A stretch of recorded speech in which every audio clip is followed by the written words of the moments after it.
and ministers of state with discernment and vision, integrity and courage, that through the labors of government, this land and people may be well and truly served, and that good purposes for the common human life be realized in our midst.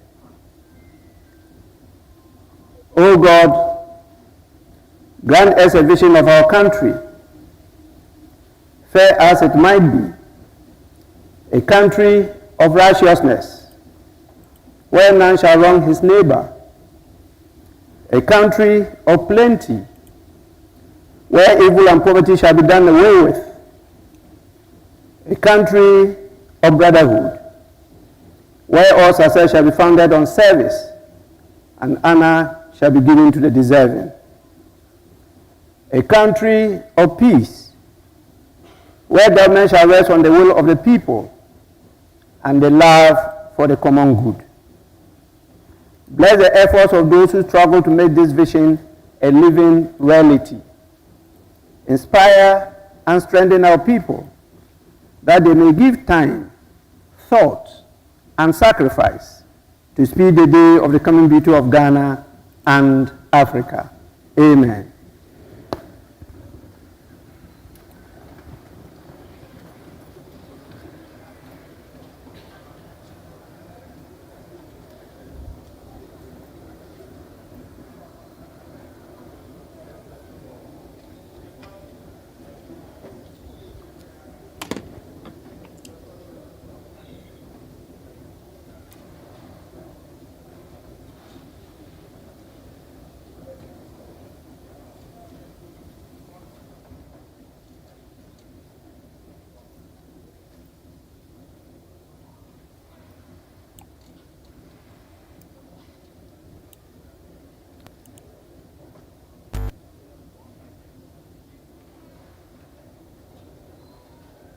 Honorable members, we shall recite the national pledge.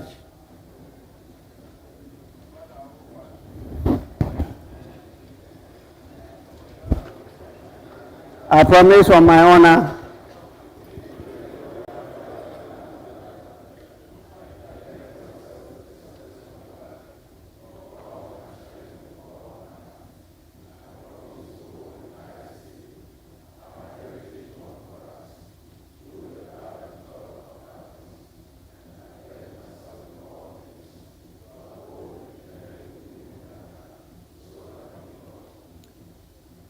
May you now resume your seats.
Full members, on your behalf, I now invite the majority and the minority leaders to join me in a procession to invite His Excellency the President and His Excellency the Vice President to the House.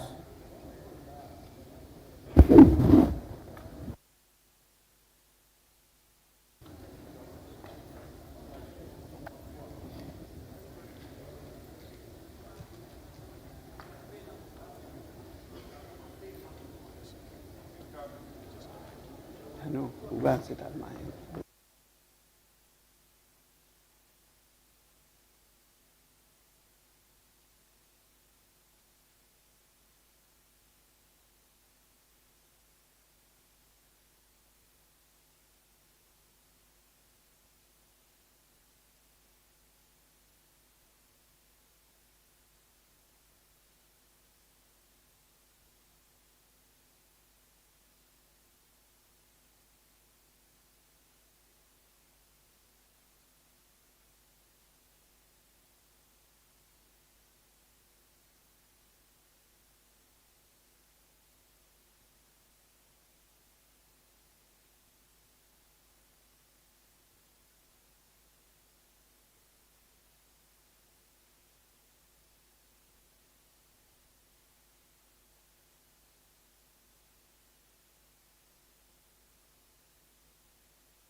Hey.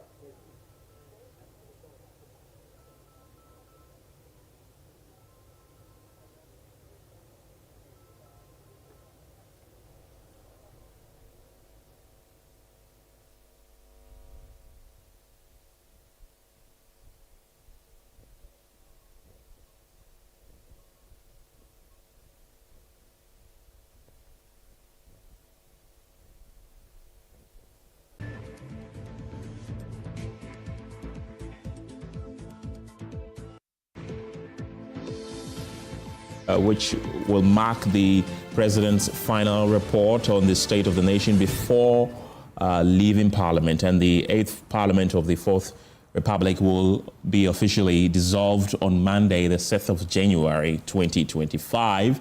And on the same day, the 9th Parliament will convene at 11 p.m. to elect a speaker and 2 deputy speakers. And a statement from the Parliamentary Service announced that the speaker-elect and the newly elected members of Parliament will be sworn in at midnight, transitioning the legislature to its next term. And then to ensure smooth coverage of the event, of course, Parliament has advised media personnel to secure accreditation in accordance so that they will be allowed entry into the House. And as these parliamentarians converge, it is worthy to note that there are still some outstanding constituencies which are yet to declare who has won that seat, and not long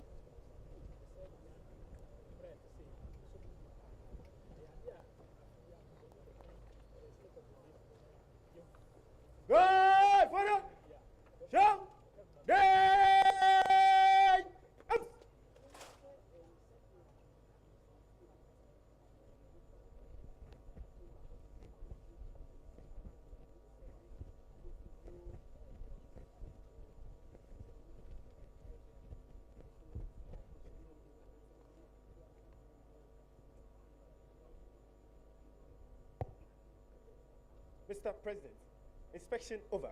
May I have your permission to march off the guard? Aye, Mr. President.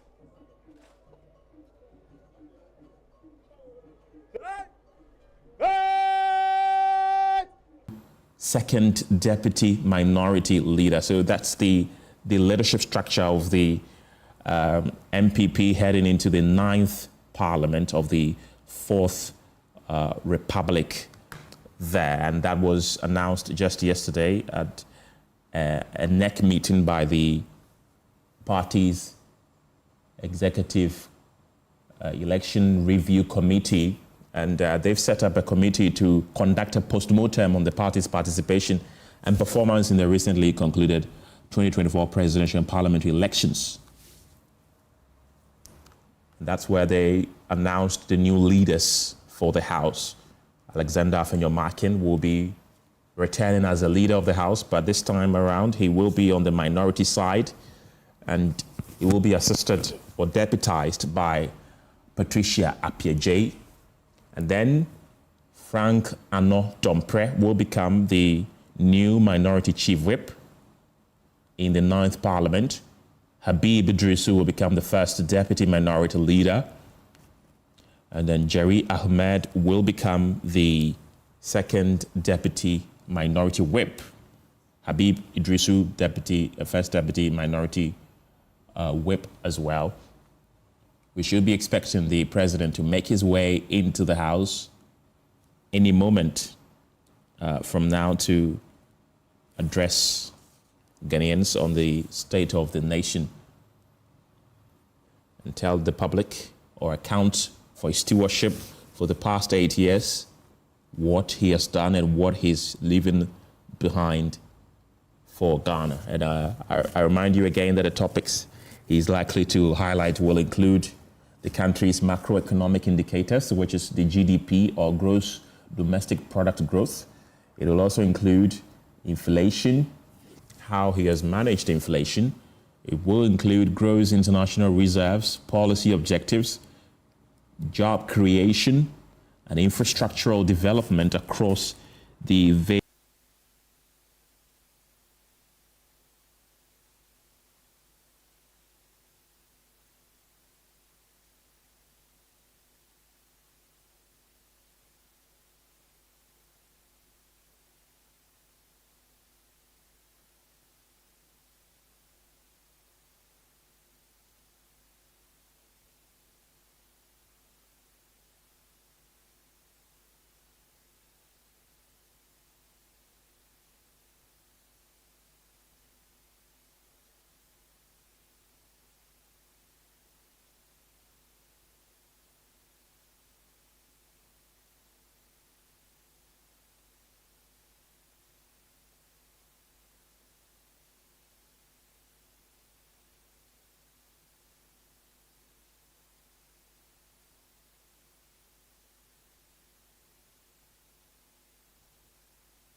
It's advising him that it's not the end of the world. Just continue with your life. Exactly. So, that's the spirit. There's a lot of things that they get to say to each other behind the scenes. You see, Haruna is there. But what is Haruna and Che? What are they doing together there? Those are former leaders talking to Doing them. former leadership talk. It seems to me as though the two worked very well together. Yeah. And I remember interviewing both of them, I think around the maturity of the previous government. I think the 2021 season, they were talking about the need to preserve a certain legacy in Parliament. Exactly. And it was quite extraordinary to have the majority and minority leader on the same show defending a similar position. Yeah. I thought that was unique. In my life, I hadn't seen that before. You see, beyond the partisanship, we also have an institution to build as a people. And if you have a commonality of purpose, that, oh, look, when it comes to the building the institution, we need to adopt a certain approach to ensure that we achieve the result we want to achieve, which was what they were trying to tell you. Yeah. That we kept having so much attrition in Parliament. So many people, you know, come to the house and get thrown out. And there was the need to ensure that people grow into the work. They are not booted out of Parliament just like that. And that is about preserving, you know, a certain culture in Parliament. But of course, how to get there is where we fight each other as a people. That, the MPP people are saying this, the NDC people are saying this. Which of the parts do we use? That is where you have divisions. But when it comes to protecting the institution, projecting it, I think there should be commonality of purpose. So we can also see some tiny caucus meetings going on, and all of this is in the build-up to the State of the Nation's address. Yeah, so this is a volatile caucus, sort of. You have Bejira there. Bejira, the MP for Pando, the You MP have for South Uyome is Dai, also MP there. for South Tone as well. Former Volta regional minister is there. Yeah. So what I was going to say was the president himself, how seminal will this be for him? I remember in the campaign, NDC used to play John Mahamed's speech, his last State of the Nation address when he was leaving power, as part of his pledge. I think they showed part of that. Of course, Akufo-Addo will not come back in the same sense because he's done his 2 terms. But do these leaders, are there any memorable State of the Nation's addresses that we can all recall in terms of things said to the nation on departure of a former president? Well, so you had, you know, Rawlings chronicling what he thought he was going to do and what was done. Recalling that to say that, look, my candidate may not well have won the elections, but there's a nation to build. I have done my part. Those who are succeeding should also do theirs. John Kufuor, reflecting after 8 years in office, spoke about, well, I don't think that we had enough time. I think going forward, the Constitution should be amended so that we would have a lot more time for presidents to put their thoughts together and then also deliver on their promise to the people. Then you have John Dramani Mahama, who, upon departure after just one term in office, said that, look, I will leave it to posterity to determine whether I was that bad or I was that good. Okay. And, you know, time has revealed that although many thought that as of that time he was the worst thing to have happened to the country, Ghanaians now feel that, look, let's go back to him to come and fix the mess of the current president. If that is to be believed. And then you now have John, what do you call him, President Akufo-Addo, who then has to tell us what he feels of his own presidency. Of course, we've heard him in the last couple of days talking about, look, I believe posterity would decide whether I have been good or bad, not in as many words. But you expect him to go the same line, saying that he did his bit. There may well have been challenges, but I think that we've heard him say a lot about his legacy, and his people say that it is after he leaves that we'll know the importance of some of the things he did. I'll head you guys in the morning talking about free SHS and the rest of it. We are seeing shots of key institutional heads, GRA head, the head of the NHIA. We also see civil society, we see religious leaders, we've seen Dr. Emmanuel Akwete and co shown in the gallery. If you look on the screen, you will notice that the speaker's side, or where the coat of arms is, at the top of the speaker is where the press gallery is, which is a very preserved position. And I think that the parliament has done very well in giving the press that right of place. So basically, we are sat behind the speaker to oversee what he does and to pray for him while he does his job. So the speaker can see everybody but the press, but we give voice to what he says. Parliament has also now come up with their own live stream, which helps. But these are our own shots in collaboration with Parliament. You can see the Parliament logo there. So I think in the past 8 years, we've also seen the work of the communication side of Parliament go out. So now when we cover Parliament Live, even though we send our own cameras, there's always a parliamentary feed. That's right. When you started your work, there was nothing like that. No, so you had to get everything yourself. Yeah, take your camera in there, yes. Of course, we still do take our cameras in there, just across the speaker. So if you look at the public gallery, the portion that directly faces the speaker, you will have cameramen, they will sit there and project their cameras and record whatever is happening on the floor. But generally, the feed comes from Parliament. It is clean, and that is what we feed. So the second lady and the first lady have also joined. So we see Excellency Rebecca Akufo-Addo taking a seat, and then Excellency Hajia, is it Hajia? I'm not sure now. The wife of Dr. Bawumia, Samira, also sat there. Chief of Staff is next to her, and that row is part of the dignitaries gallery. So these are dignitaries sitting behind the majority side. We see justices of the superior courts also sat in that area. So they are in the chamber. So these are Supreme Court justices. Yes, so they are not in the gallery. They are in the chamber. Yeah, they are in the chamber, but those areas are reserved for dignitaries. Yeah, but my point is that they are sat just behind the MPs. Exactly. As against civil society heads who are sitting up there. Yeah, so they are not necessarily they are behind same it. So you see where the speaker sits, Okay. right, to the right, which is the majority side. Okay. There's a space there. That's the space they are occupying. It feeds directly into the majority side of Parliament, to the right-hand side of the Speaker of Parliament. That's where they are. A lot of the MPs typically will be on their phones because MP job, Halas and Suhini on his phone in the middle there. So this is a close shot of Excellency Rebecca Akufo-Addo, and then Samira Bawumia, and then the Chief of Staff. So you can say three of the most powerful women in the outgoing government in one beautiful photograph. Some security chiefs. We also see Secretary to the President and one of the President's lawyers, Ekoy Suman, in that shot as well. So from what we know, this will be going on until the alarm is sounded for the Speaker's entry, right? Yeah, exactly. So now I believe they are in the waiting room, which is the holding room of the Speaker.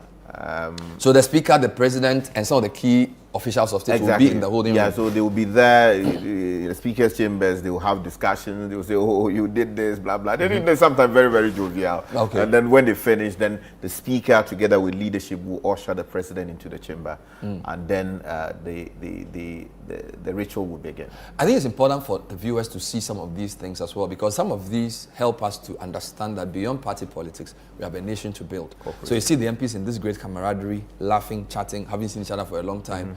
It would be nice to show us some shots of the holding room, just to show that, you know, this is what makes us a country. The fact that our leaders, after the bitter politics, know that there's the business of governance. That's right. We have entrusted power to these people to use it to steer the ship of state to a better outcome for our future. And I think that the media depictions help, because there's a lot of division in the way our politics is covered, and sometimes it presents a picture of that we are always fighting. Yes, there are alternative ways to which we want to develop the country, but for those of you who've covered Parliament, you know that that's why you are sometimes very skeptical when people take positions in the public and run with it. You say, look, these guys, they are friends. This is politics they are doing. And some of the supporters don't understand it. So you support this side, they don't know that behind the scenes, these politicians are actually on the same side. Exactly. But they create the impression as though they are so different in order to weaponize your anger to get votes. Exactly. This is what they do all the time. Yes, that's how they do that all the time. And after here, you see them having tea together. In fact, even before they come into the chamber, if you go to the cafeteria, you see MPs, MPP, NDC MPs sitting together, you know, having... Describe the chairs. The CJ is sat there already. Yeah, so... There's a golden seat under the coat of arms. Then there's a brown one to the right, and there's another one with the blue... so the one cross. You see with a blue cross, that's the seat of the Vice President of the Republic. So Dr. Bawumia will sit there. Exactly. And then you have the wooden brown one. That's for the Speaker of Parliament. The one directly under the coat of arms. Yeah, that's right. Then no. The one directly under the coat of arms for the President. For the President. Republic, yes. Then you have the black one for the Speaker of Parliament, and then the blue one for the So in terms of power, President is first, Vice is next. Speaker is next, and CJ is next. But in the seating, President is surrounded by Speaker and CJ because we are in Parliament. Exactly, because we're in Parliament, and the head of the institution is the Speaker of Parliament. His authority is preserved there and put in between the president and the vice president. We need to remind viewers about basic government. So we have the executive headed by the president, we have the legislature headed by the speaker, and then we have the judicial headed by the chief justice. Yeah. So all the powers in Ghana are together. So this is a very powerful. Exactly. All the powers in Ghana. Exactly. So this is ordinarily where we took the whole governance business from. You know, when the king was presiding, he was both the judge, the head of state, and then also the lawmaker. But you know, the likes of the king had all the powers embodied in him. Exactly. Before they eventually decided, look, there should be something known as separation of powers, so that the person is not seen to be a judge in his own cause. So if you are the person passing the law, you are the person, you know, enforcing the law, and you are the person administrating the law, it becomes a problem. So then we had that division, and that's what has led us here. So we gave the powers. So that's what I mean by separation. Separation of powers. So under a monarchy, the power was embodied in the monarch. Exactly. Because the Lord in the Bible says the Lord is our lawgiver, the Lord is our king, and the Lord is our judge. Yes. But now the president is the king. Yes. The lawgiver is the speaker. Yes. The judge is the CJ. Exactly. So we have three. Yes, there is. Wonderful. Now what's going on here? So this is the procession led by clerks at table. You see the deputy clerk, what do you call it? Camilo Poamade. So the man in this is the new clerk of the Parliament, Ebenezer Jetro, followed by the Speaker of Parliament, who is the head of the institution. He's in white? Yeah, he is in white. Followed by the Vice President of the Republic, Dr. Baumia. And then you should expect to see the President follow soon. So these are the traditional... so the Vice President with some accompanying... The President is then... Yeah, so you see the state sword, okay, which normally would accompany institutional, what do you call it? Then the IGP is behind the president. Yes. I believe the chief of defense staff. So the service chiefs are walking behind the president. Exactly. And then you have the phantom from drum now. To welcome. Exactly. So we've mixed the British system with their gowns with our phantom from. Exactly. So it's, and of course, Speaker Babin has also changed the attire, where in the past... he decolonized. Yes, so in the past, the speakers would dress like judges, but he's decided that he would wear what he wants. So today he's dressed like a typical African big man with wearing his agbada with his white. So he will call the house to order. Yes. But I believe there's going to be a prayer. So we will be crossing over for the sound from Parliament shortly, as soon as the speaker calls the house to order. But the president, will the president greet people before he sits? Or no. So normally the greeting is done after. After the ceremony, because that would then, the house will be called to order, then he would deliver his address, after which then he will move on to greet the people, acknowledge cheers here and there, and then he will leave the chamber. So he's greeted the Chief Justice, and then he would assume his seat. Yes. So let's cross over to hear what's going on now.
Honorable members,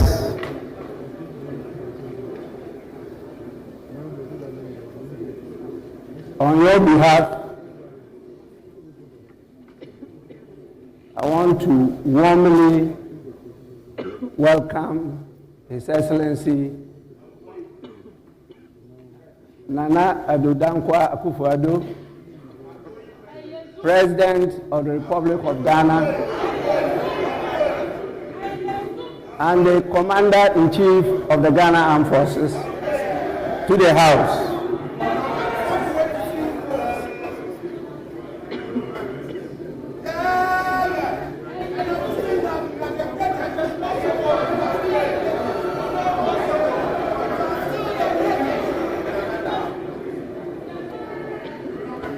Before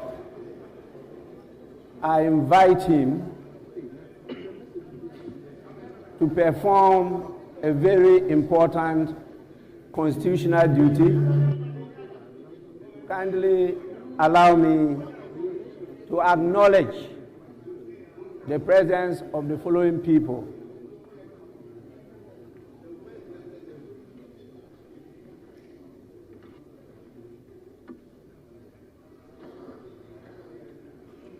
His Excellency, the President,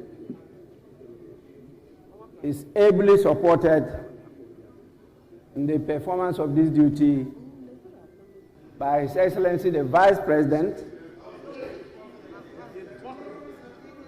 His Excellency Mahmoudou Bawumia,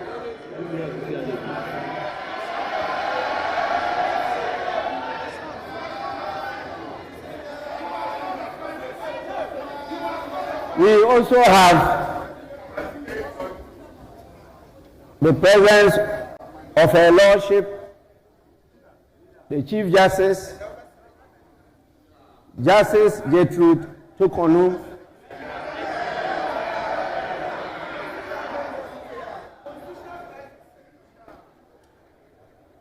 and for sure, we have the presence of the spouse of His Excellency the President, Her Excellency Rebecca Akufo-Addo.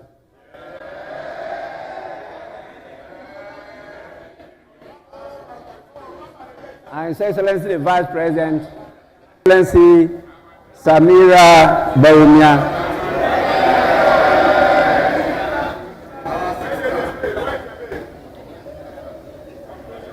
And I have with me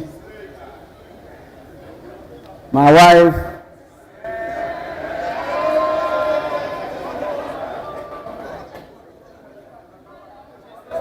the Left Honorable Madam Alice Ajua Yunus.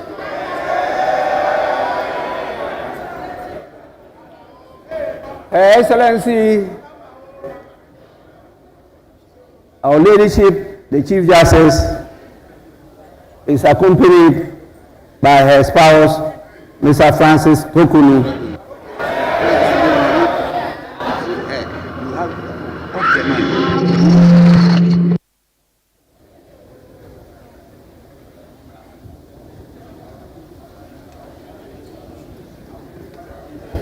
We also have with us the Chief of Staff, Honorable Akusia Frema Osei Opare.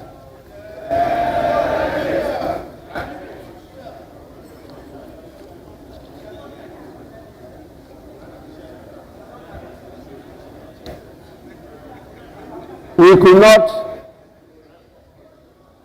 be joined by the chairperson of the Council of State, by his ably represented by our own veteran politician, lawyer, the person of Mr. Sam Okudzeto, Senior Advocate of Ghana.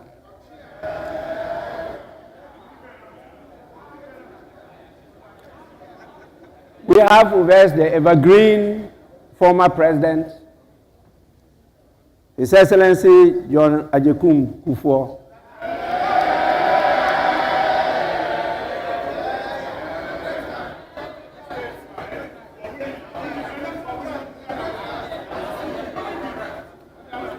It's very important on your behalf. I thank him for always being with us here in this house. He is always present anytime we have an important function in Parliament. And we are extremely grateful to you, Your Excellency. We also have another very important partner of us. She is always also ever present anytime we have an activity here. I'm referring to Her Excellency, the former First Lady, Nana Konadu Agyeman-Rawlings.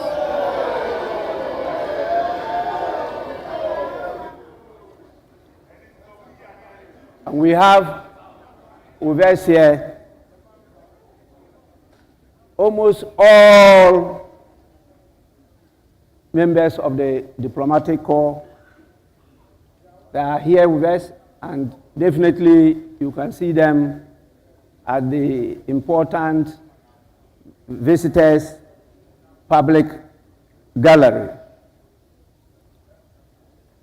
The heads of the various security services are all here with us, and we have a number of chiefs and queen mothers present in this house. We are blessed with the presence of our religious leaders who actually keep us healthy by always praying for us and making sure that the blessings and favor of the Almighty God remains with us forever and ever. With this, I'll now proceed to invite His Excellency, the President of the Republic of Ghana, to deliver his message on the state of the nation. Your Excellency, you may do so now.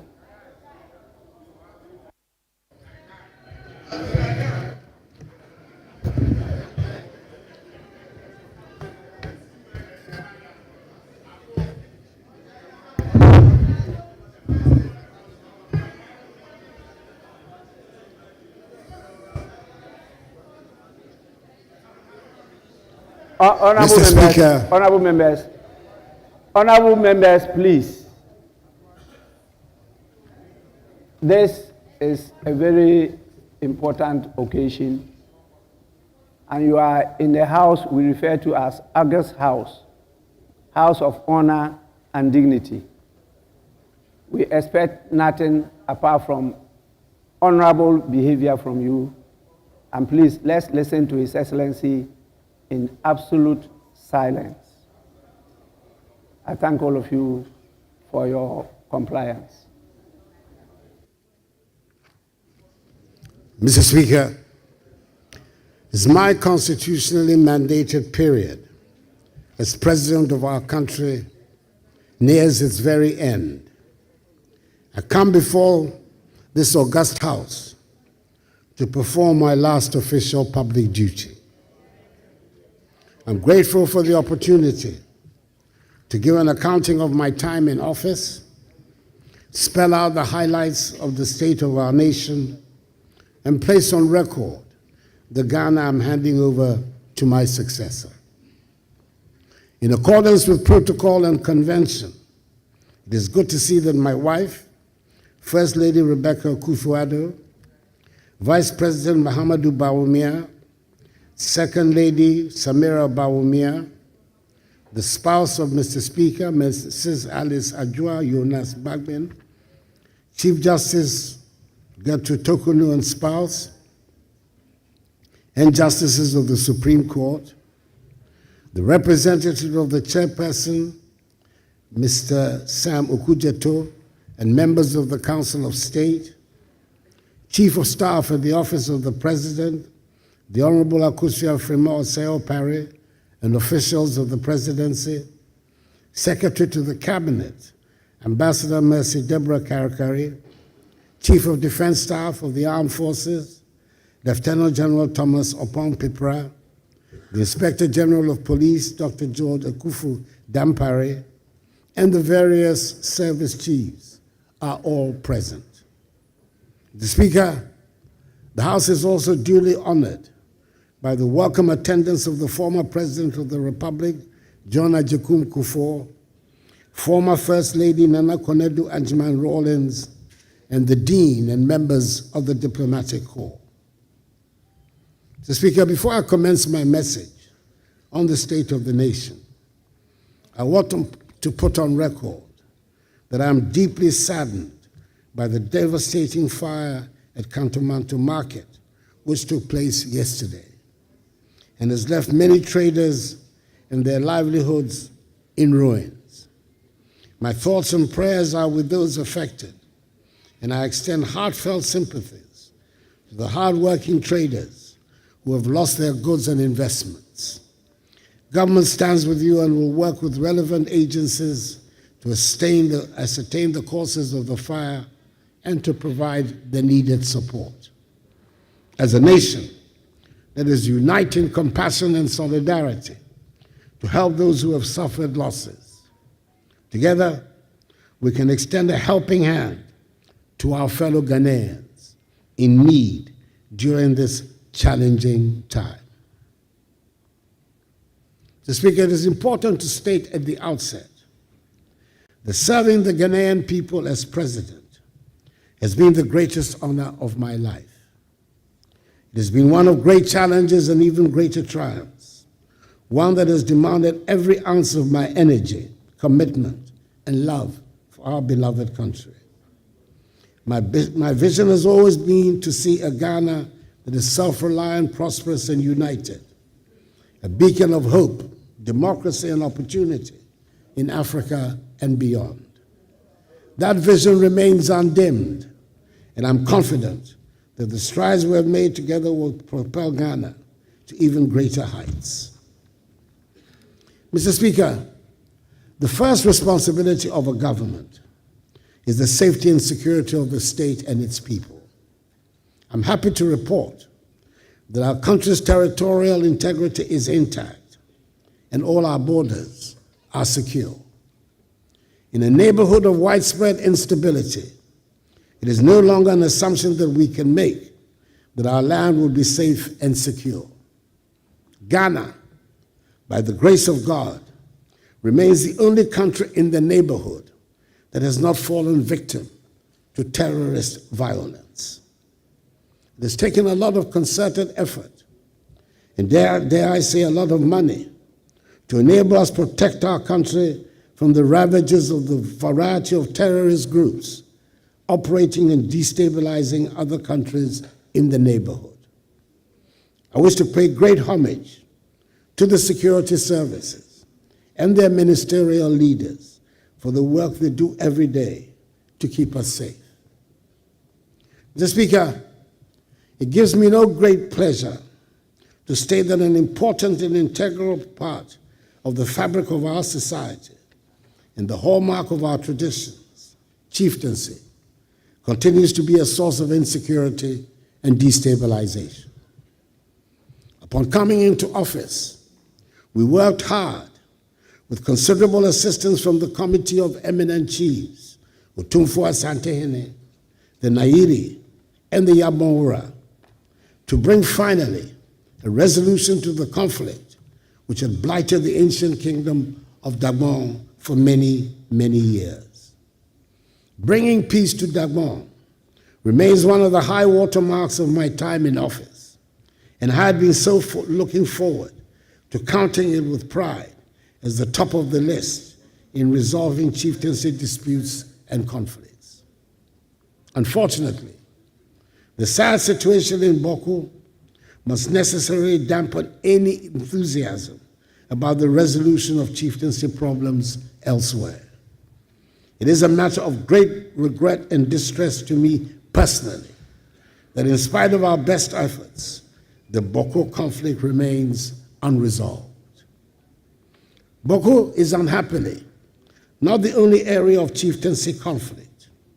In judging from the experience of other parts of the country, I will have to mark chieftaincy as a growing source of insecurity that will continue to require a lot of attention.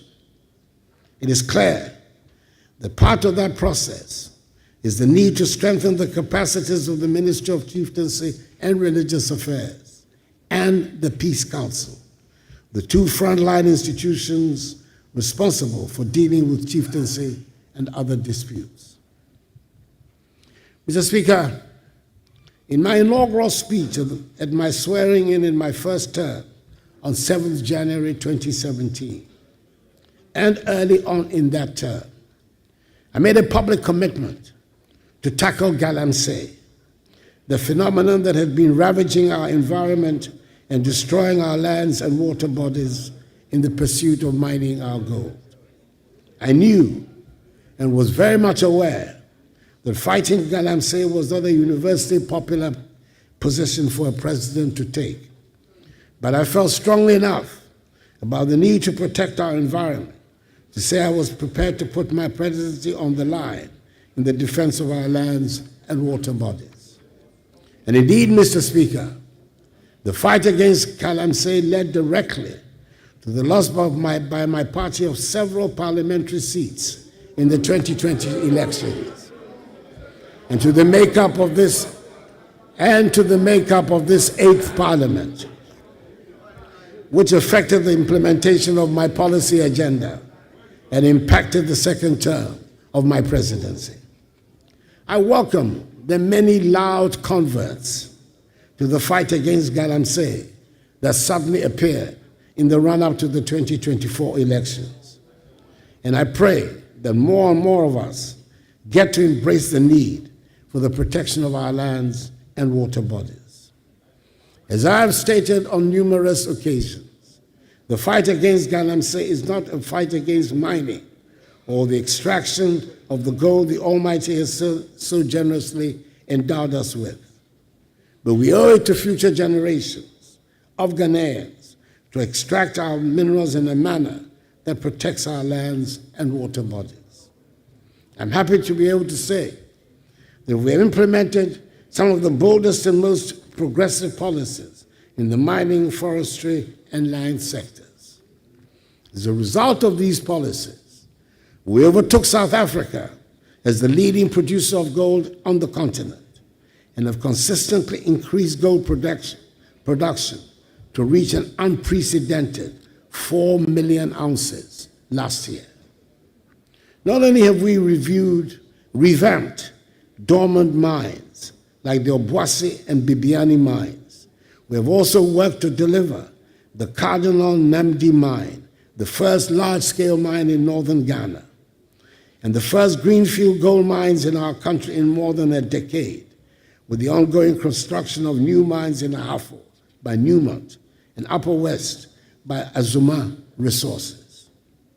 To add value to these volumes of minerals, we have constructed, through a public-private partnership, a 400-kilogram capacity gold refinery here in our country.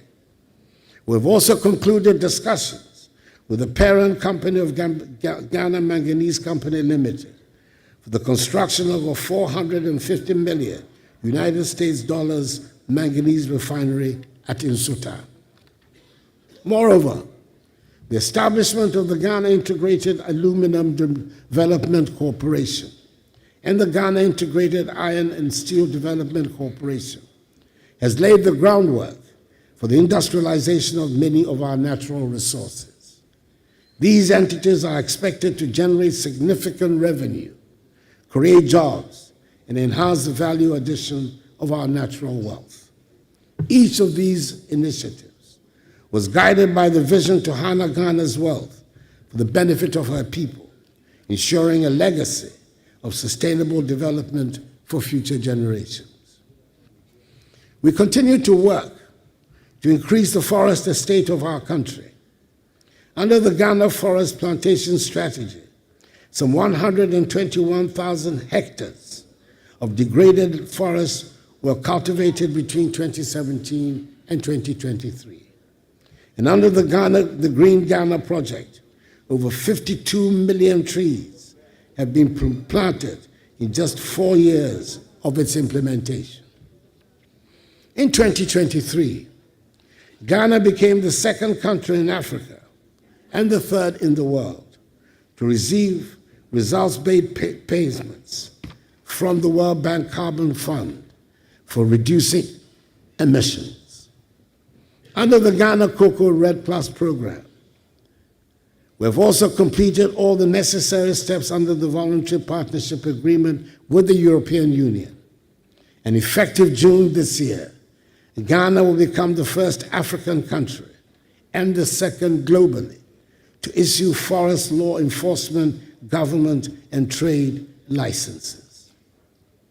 Mr. Speaker, if arguments still rage over what there is to show for the fight against galamsey and the effects of irresponsible mining, there can be no such arguments about the introduction of the free SHS and free TVET programs. Another policy that did not have universal approval when I sought to introduce it on coming into office.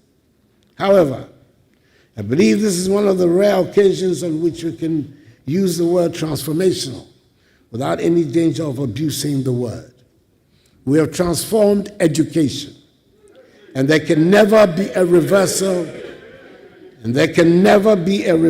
of the fact that some 5.7 million young people have gained access to secondary education who would otherwise not have had the opportunity, but for free SHS and free TVET. Indeed, my administration has also prioritized technical and vocational education and training, TVET, establishing 34 new TVET institutions and upgrading 62 existing ones to equip our youth with 21st century skills. Mr. Speaker, I'm proud that we were brave enough to have started the free SHS policy at the beginning of my first term and resisted the calls for a gradual introduction. I'm glad that we've removed from the Ghanaian mindset the belief that secondary school education is only for people from certain households and families. From 2020, when the first cohort of free senior high school candidates sat for the WACC, Ghana has consistently recorded over 50% of candidates scoring A1 to C6 in all 4 core subjects. This marks a stark improvement compared to the years prior, particularly the period when pass rates in core subjects were largely below 50%. This year's results, the 2024 results, have maintained the laudable trend from 2020. Indeed, only 51.6% of candidates achieved A1 to C6 in English in 2016, compared to a much higher 69.52% in 2024. For integrated science, the pass rate improved from 48.35% in 2016 to 58.77% in 2024.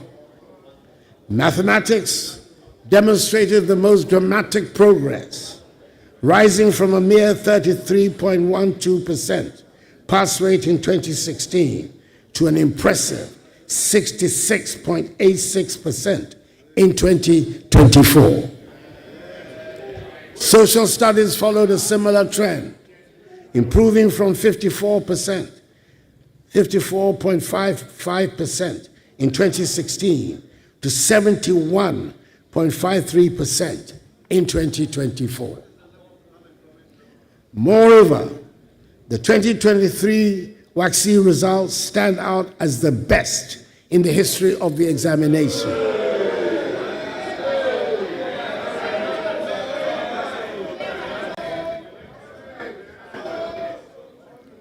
No amount of shouts will displace data. It will not happen. The data is there.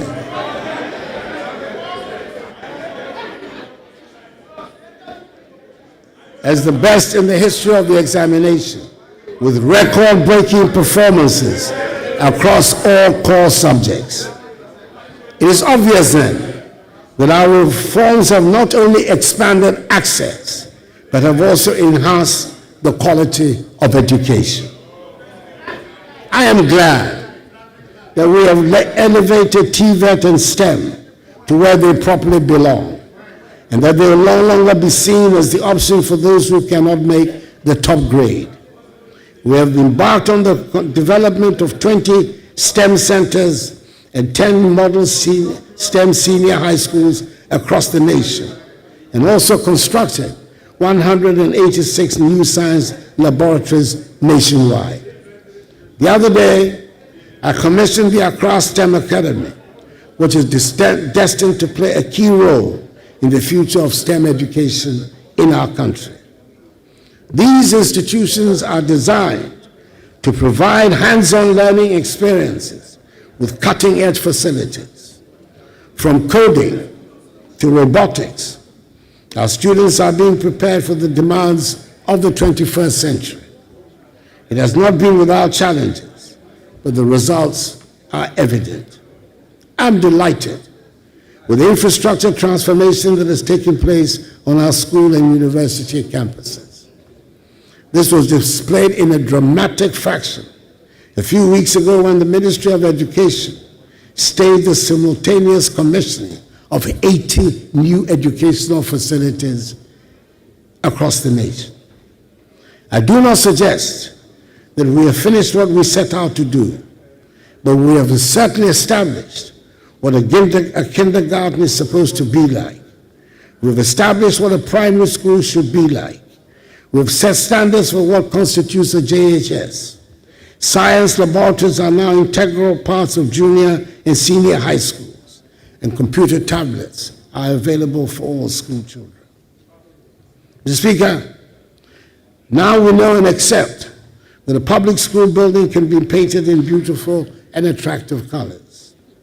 Mr. Speaker, we have aimed to make the learning and teaching atmosphere a happy one for all school children and their teachers. We spend a lot of resources on education in the past 8 years, and I'm persuaded that it is money well spent, and the long-lasting benefits for our society will provide the justification for the expenditure.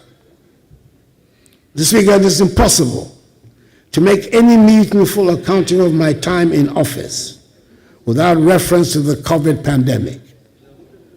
With the passage of time, it is easy to play down the extent of the catastrophe that brought our world to a thundering halt and brought wild animals to lounge on highways. Do we remember that airports around the world were closed, and some 2 years after the formal end of the pandemic, worldwide shipping and cargo freight have not returned to normal? Schools were closed around the world, and it took courage to reopen our schools. And there are parts of the world that have not yet made up for the closure of schools necessitated by the pandemic.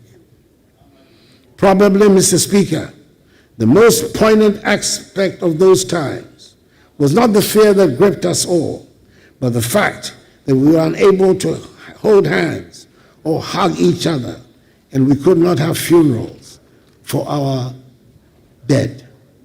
It is worth emphasizing the point that with the help of the Ghanaian people and the guidance of the Almighty, we managed the pandemic in our country to the admiration of the whole world. Indeed, during the COVID-19 pandemic, Ghana emerged as a leader in Africa, managing the crisis with a balanced approach that prioritized lives and livelihoods. We were among the first countries on the continent to secure vaccines and roll out a comprehensive vaccination program. The establishment of our own vaccine manufacturing facility under the supervision of the National Vaccine Institute, a body created by Act of Parliament in collaboration with international partners, is a testament to our resolve to build resilience in our healthcare system. In the spirit of transparency and accountability, A parliamentary audit was conducted on the accounts relating to COVID-19 expenditures, reflecting my government's attachment to accountability and the effective stewardship of public resources during a time of crisis. However, the consequences of the COVID-19 upheavals on all aspects of our lives have gone way beyond what anyone could have imagined, and we're still dealing with the effects on the economy. But let me first deal briefly with the effects on the health sector. This pandemic showed up some of the alarming shortcomings of our health delivery system, and we've strived to seek remedies to ensure that we're reasonably prepared to meet the next emergencies. The most important intervention is the Agenda 111 project we have embarked upon that aims to place a hospital in every district. Out of the 101 district hospitals and 2 psychiatric hospitals on the project list, there are 99 district and 2 psychiatric hospitals where contractors are deployed and work is in progress. I had hoped that construction would be completed on all of them, but that, alas, was not to be. I'm pleased to report that on December 5th, I had the utmost pleasure to commission 3 of the district hospitals. Progress of works on the other 98 active sites range from 5% for sites whose work commenced recently to 95% at other sites. I'm hoping that the incoming Mahama administration will ensure that the project is completed to put our health infrastructure on a sound footing. Furthermore, we launched the National Ambulance Services Revitalization Program, increasing the number of ambulances from 55 barely functioning ambulances to over 300, ensuring timely emergency response and saving countless lives. The strides in healthcare reflect our collective commitment to build a system that prioritizes the dignity, health, and well-being of every Ghanaian. Furthermore, we've revived the National Health Insurance Scheme, which at one point before I came into office appeared to be reverting to the days of cash and carry. The number of subscribers has risen from 10.6 million in 2016 to 17.9 million at the end of 2023. With the renewal of subscriptions being facilitated by a tap on the mobile phone, and the scope of the scheme being broadened to include treatment for sickle cell disease, kidney dialysis, and childhood cancers. Mr. Speaker, our economy took a bigger hit from the COVID-19 pandemic and ensuing consequences than had been anticipated. And in 2021 and 2022, we were in unaccustomed trouble. Our economy, which in my first term had been widely acknowledged to have performed creditably, marked by the longest period of single-digit inflation, 7% average GDP real growth rate, and strong external balances, was on its knees. The government's difficulties in Parliament, with the slimmest of majorities, gave the impetus to the international rating agencies to trash us on their assumption that we would struggle to get financial policy measures passed through the legislature. We faced the problems we encountered with equanimity, took a deep breath, and decided to apply for an IMF-supported program, dubbed Post-COVID-19 Program for Economic Growth, PCPEG, in the middle of 2023. The implementation of the program so far has gone well, even as it has been challenging. We have passed successfully through 3 successive reviews of program implementation by the IMF board, with the most recent review approved on 2nd December 2024, leading to the disbursement of $360 million United States dollars. The fund has therefore disbursed a cumulative $1.9.2 billion United States dollars to date. At the moment, I'm able to say with confidence that the crisis is over, and that the economy has recovered strongly and faster than projected.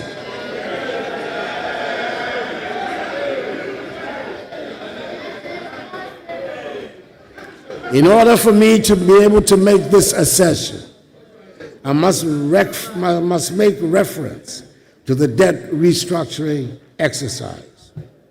It affected many bondholders and was one of the most challenging decisions my administration had to undertake. It was not a choice made lightly, as we were acutely aware of the personal and financial hardships it would impose on individuals, families, and institutions across the country. Many citizens had invested their hard-earned savings, and we fully understood the pain and sacrifices this exercise demanded. However, it became evident that without such bold and decisive action, our economy would have faced an even greater crisis with far-reaching consequences for every Ghanaian. This restructuring was essential to address unsustainable debt levels and to create the fiscal space needed to stabilize the economy and lay the groundwork for future growth. It was critical in ensuring that Ghana could meet her financial obligations, regain the confidence of international and domestic investors, and restore our economic credibility. Through the resilience and understanding of the Ghanaian people, coupled with the strategic measures we implemented, we have been able to chart a path towards the recovery that is underway. Today, we're witnessing the positive outcomes of the painful but yet necessary exercise. The economy is rebounding strongly. Our fiscal position is more stable, and our debt sustainability has significantly improved. These developments have provided a solid foundation for sustained growth and development, ensuring that the sacrifices made by bondholders and other stakeholders will not be in vain, but rather the basis of Ghana's economic revival. Mr. Speaker, the country is not broke, as some propagandists want us to believe. We're handing over the country with gross international reserves of almost 8 billion United States dollars. This is more than the 6.2 billion United States dollars of gross international reserves my administration inherited in 2017. Economic growth. The noise will not shut out the statistics. And I intend to put the statistics on the record of Hansa, no matter the amount of noise.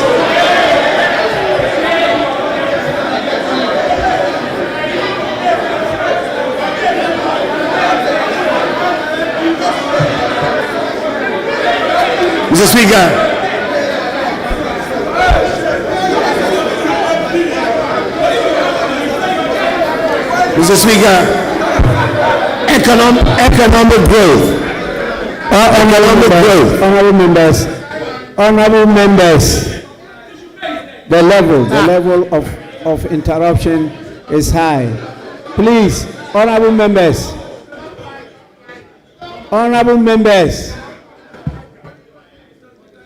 His Excellency the President is not out of order.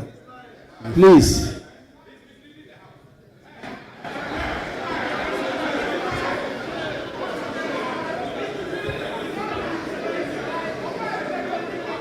Honorable members, your statistics might be different from his, but That doesn't mean he's misleading the House. He is in order. Please, Your Excellency, continue. Mr. Speaker, the statistics cannot be different. There's only one set of statistics that there is. It cannot be different. There's only one set of statistics. Truth is indivisible. Truth is indivisible. It's one and one only. Your Excellency, thank you very much. As an accomplished member of Parliament, you are out of order. Thank you, Mr. Speaker. Economic growth has also returned to the pre-COVID trajectory with an impressive growth rate, rising from 4.8% in the first quarter of 2024, 7% in the second quarter, and 7.2% in the third quarter. It is projected that this year's growth rate will be 6.3%, significantly higher than the 3.4% my administration inherited in 2017. The growth of the economy is further reflected in the growth of private sector credit. Private sector credit in nominal terms grew by 28.87% in October 2024, compared to the negative 7.5% growth recorded in the same comparative period of 2023. In real terms, growth in credit to the private sector improved to 5.5% compared to a contraction of 31.6% recorded in October 2023. It is further reinforced by improved external balances, with the current account balancing improving significantly to a surplus of 2.6% of GDP in the first 9 months of the year, compared to a deficit of 6.6% of GDP in 2016. In much the same way, the trade balance has improved and stands at a surplus of 3.85 billion United States dollars, compared with a deficit of 1.8 billion United States dollars in 2016. Headline inflation, which stood at 23% in November, is still very high, but this is coming down from 54% recorded in December 2022, following the effects of COVID-19 and other global economic pressures. Encouragingly, food prices have also begun to decline, bringing some relief to households and contributing to a reduction in the overall cost of living. Government has implemented significant measures to address the hardships that accompanied the economic difficulties. These include increased budgetary allocations towards the school feeding program, the capitation grant, the National Health Insurance Scheme, and the Livelihood Empowered Against Poverty program, LEAP. The stock of public and publicly guaranteed debt increased during the economic difficulties. However, the government is servicing its debts, honoring coupon payments for both domestic bonds and Eurobonds. Moreover, the debt levels are reducing, recording a significant reduction in the debt stock by 46.8 billion Ghana cedis to 761.0 billion Ghana cedis in October 2024, from 807.9 billion Ghana cedis in September 2024. The public debt to GDP ratio, therefore, reduced from 79.2% in September 2024 to 74.6% in October 2024. This is expected to reduce further to 55% of GDP in net present value terms, a level that restores Ghana's debt sustainability. It is hoped that the new government will continue with the policies being implemented to achieve the debt sustainability target. I'm happy to inform the House that today, 3rd January 2025, my government will honor coupon payments to our Eurobond holders amounting to $346 million United States dollars. We cannot afford to default on our debt repayments. That's advice that I want to give to the incoming finance minister. These achievements demonstrate our firm commitment to the policies, structural reforms, and program objectives and targets under the program.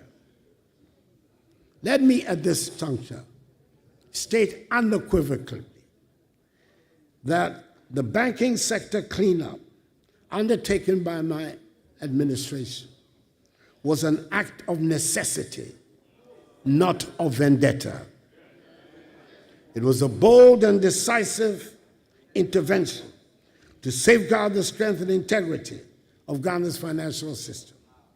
The illegalities and irregularities perpetuated by the affected banks and financial institutions are well documented and indisputable. These practices threaten the very foundation of our banking sector and jeopardize the hard-earned savings of millions of Ghanaians. Our actions ensure that not a single depositor lost their money, an unprecedented achievement in financial crisis management. Today, the results are there for all to see. A more robust, stable, and resilient banking sector capable of driving economic growth and supporting the aspirations of our people. It was a necessary decision to restore public confidence and secure the future of Ghana's financial sector. Mr. Speaker, my government recognized at the very outset that the fight against corruption required more than rhetoric. It demanded systemic, sustained, and strategic action. To this end, my government initiated a holistic program of legislative, administrative, financial, and technological reforms. Indeed, one of my most satisfactory moments as president was when we established the Office of the Special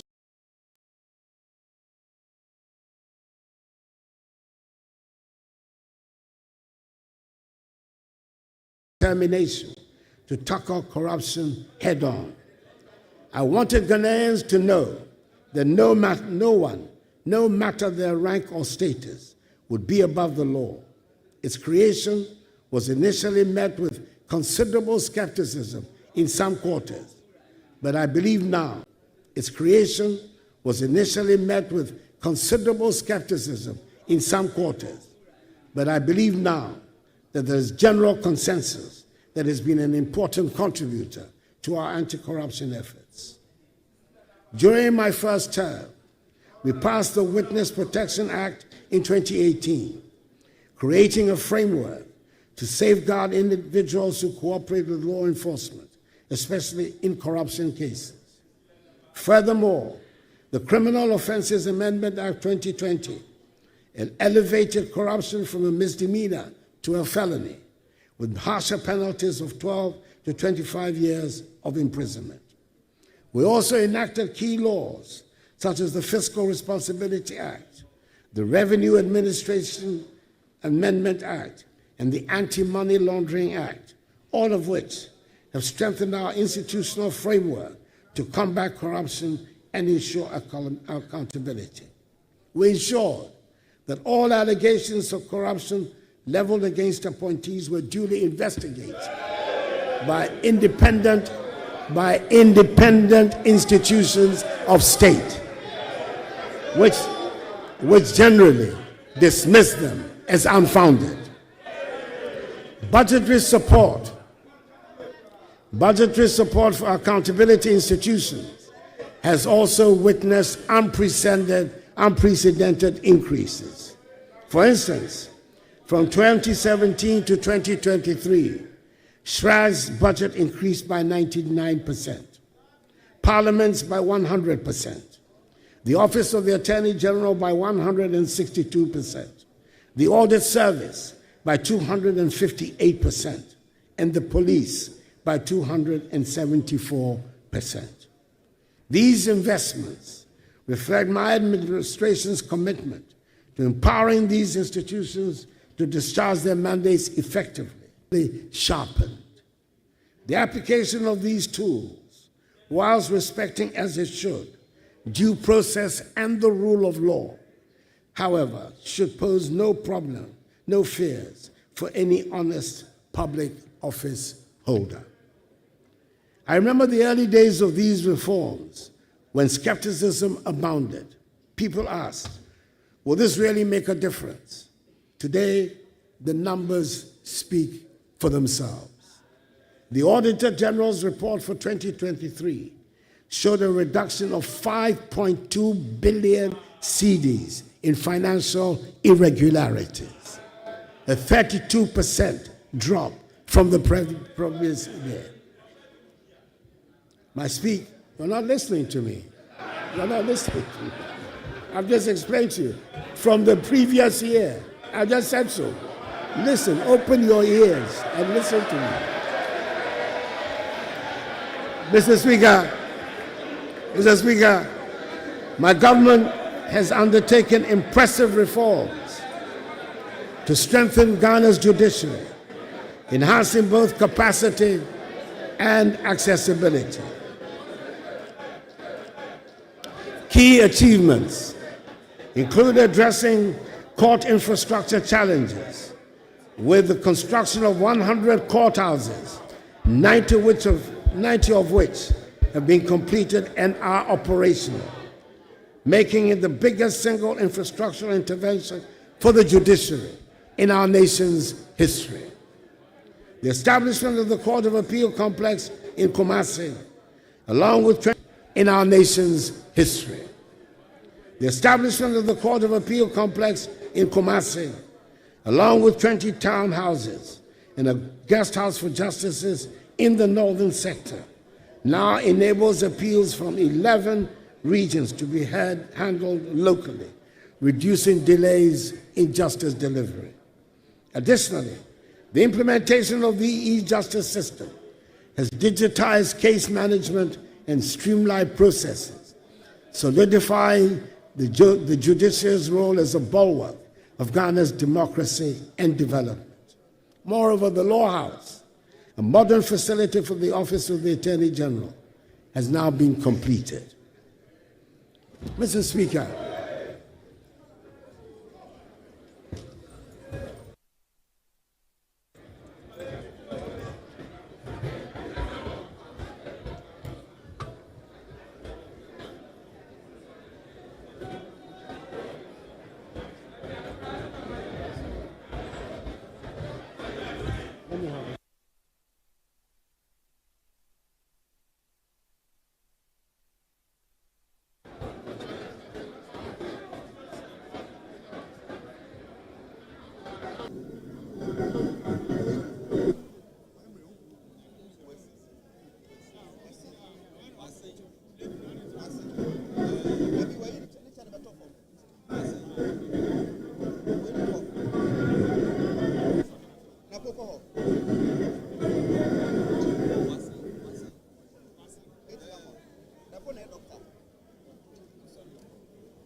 It appears somebody needs medical attention right now. The president has momentarily paused his address to the nation because one of the president's security detail is requiring medical attention as we speak right now. But of course, the president has been making a number of case for his administration. His address. For President Akufo-Addo's personal bodyguard wa collapse e wo stage sisi ya me na o kasai yenima de kura aye ne sisi ya me na o kasai this is another way to say it's so interesting say I mean this is serious, so it looks so weird for a whole president bodyguard say or collapse was stage. And in the history of security for the presidency, when the commander-in-chief of the Ghana for security eto for moi quickly, the vice president bodyguard said ADDO, which is the police, must take over. The police have to take over from the military because the president is the commander-in-chief of the armed forces and supported by the police administration. So we don't know exactly what is happening right now for the president's bodyguard say what collapse was stage, but as usual, health is important. Police are take over and yanko back to the podium. Now yanko parliament now you're ready also. Have improved connectivity and reduced travel time. These projects have not only facilitated trade, but also enhanced access to essential services. It is fitting, therefore, to acknowledge that this administration has constructed more roads and interchanges than any other in our nation's history. In the Greater Accra region alone, we have completed the Pokwase Interchange, Tema Motorway Interchange Phase 1, the Bechebi-Lamte Interchange Phase 1, the East Legon Underpass, and recently, the Flower Pot Interchange. Beyond Accra, we have also delivered the first ever interchanges in the eastern region at Suhum and in the northern region at Tamale. Each of these projects tells a story of commitment, foresight in a Ghana that is continuously moving forward. There are 14 additional interchanges currently underway across Ghana. At each Bone Barrier, Pram Pram, Dawenya, Savannah and Tema Motorway Phase 2. In the Ashanti region, ongoing projects include the Swami Interchange Phase 1, Anumanje, Makro, Magazine New Road, Ebusuakura and Abrepo, as well as the PTC Interchange in Takoradi in the Western region. These projects represent the scale of our ambition, a commitment to excellence and growth that knows no limits. Mr. Speaker, in aviation, we have expanded airports, including the construction of the Yakubu Tali International Airport in Tamale, the Prempeh the First International Airport in Kumasi, the rehabilitation of the Sunyani Airport in Sunyani, and the completion of the Ho Airport in Ho. These projects position Ghana as a hub for regional air travel. Mr. Speaker, over the past 7 years, we have revitalized Ghana's railway sector, undertaking key projects to modernize and expand the network. Notable achievements include the rehabilitation of the 66-kilometer narrow-gauge Western Line from Kojokrom to Takwa, the construction of a 22-kilometer standard gauge line between Kojokrom and Manso, and securing funding to extend the Western Line from Manso to Huni Valley, connecting to the port of Takoradi. Additionally, a 6-kilometer standard gauge line in Kumasi is underway, and the Tema Mpakadan line has been completed. Progress of the Ghana-Burkina Faso Railway project further underscores efforts to enhance regional trade and integration. Mr. Speaker, we have made some good strides in improving the housing sector. Over the period, we built 1,070 affordable houses and broke ground for an additional 800 in the Greater Accra region. We've also established the National Home Ownership Fund, which is delivering 534 homes in Tema Community 22. We delivered the 1,000 homes to the security services and are delivering 600 homes for public servants through the Bungalow Redevelopment Program. Mr. Speaker, the transport sector has also seen the deployment of electric buses in major cities, reducing carbon emissions and aligning with our climate change commitments. These advancements signal Ghana's commitment to building a sustainable transport infrastructure for the future. Behind every completed road and bridge is the story of lives transformed, farmers reaching markets, students accessing schools, and families connected. Mr. Speaker, my government has prioritized the modernization of Ghana's maritime infrastructure, with the Takoradi Harbour standing as a shining example of this commitment. The port has been transformed into a world-class facility, enhancing its capacity to meet the demands of modern trade and of the oil and gas industry. In November 2024, I commissioned the state-of-the-art oil and gas services terminal, a $100 million investment, which serves as a hub for oil field operators, logistics service providers, and other key players in the energy sector. Additionally, I launched a dry bulk terminal and the Atlantic Services Container Terminal, diversifying the port's capabilities and solidifying its role as a critical player in regional and international commerce. We've also begun the processes for the construction of another modern port at Kita. These efforts are positioning Ghana as the leading logistics and shipping hub in Africa, creating jobs, boosting investor confidence, and ensuring sustainable economic growth for our nation. Mr. Speaker, agriculture remains the backbone of our economy, and our investments in this sector have been transformative. Through the distribution of over 2.7 million bags of fertilizers and improved seedlings, we have increased crop yields and enhanced food security.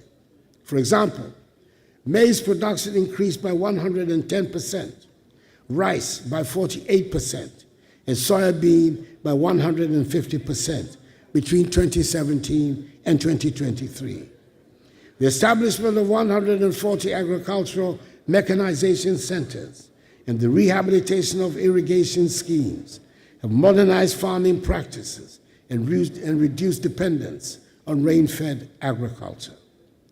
The establishment of warehouse facilities under the One District, One House initiative has also helped reduce post-harvest losses by 30%. The net effect of these policies is that our agricultural GDP growth rate rose significantly from 2.7% in 2016 to an average of 5.7% in 2023. Our cocoa sector has also witnessed remarkable improvements, with productivity increasing from an average of 450 kilograms per hectare to 800 kilograms per hectare, making Ghana a leader in sustainable cocoa production. The living income differential policy, a policy agreed to by President Alassane Ouattara of Côte d'Ivoire and myself, under the aegis of the Strategic Partnership Agreement between our two countries, which is a fixed premium of $400 United States per ton added to the selling price of cocoa beans, irrespective of fluctuations in market prices. Ensure that our hard-working cocoa farmers receive a fairer share of the global value chain, indeed, receiving the highest prices in the history of the cocoa industry in Ghana. We were told by the minority leader on the campaign trail and in the presence of the now president-elect that my successor will increase the price per bag of cocoa from the current 3,100 cedis to 6,000 cedis.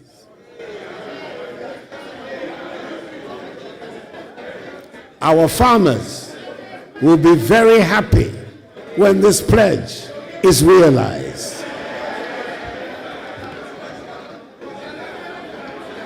In the fisheries sector, Mr. Speaker, the construction of 12 landing sites and cold storage facilities across the coastal regions, along with the commissioning of the Jamestown Fishing Harbor and the Almina Fishing Harbor, has improved livelihoods and reduced post-harvest losses. These interventions have significantly boosted the incomes of our fisher folk and contributed to the sustainability of our marine resources. We have also enforced measures to combat illegal, unreported, and unregulated fishing, protecting our marine biodiversity for future generations, and proving the doubting Thomas wrong about our commitment to transforming the fisheries industry. Mr. Speaker, Ghana has made significant progress in expanding electricity access, with the electricity access rate increased to 88.85%, up from the 79.3% I inherited. In renewable energy, completed projects such as a 4-megawatt floating solar PV at Bui and a 15-megawatt solar PV at Kaleo, together with a 100-megawatt solar PV under construction at Bui and a mini-grid electrification program in ADDO East, have advanced efforts to reach the 10% renewable energy target by 2030. Mr. Speaker, it is worth emphasizing that I inherited a nation plagued by doomsday, but I'm very happy to say that I leave office with the lights on.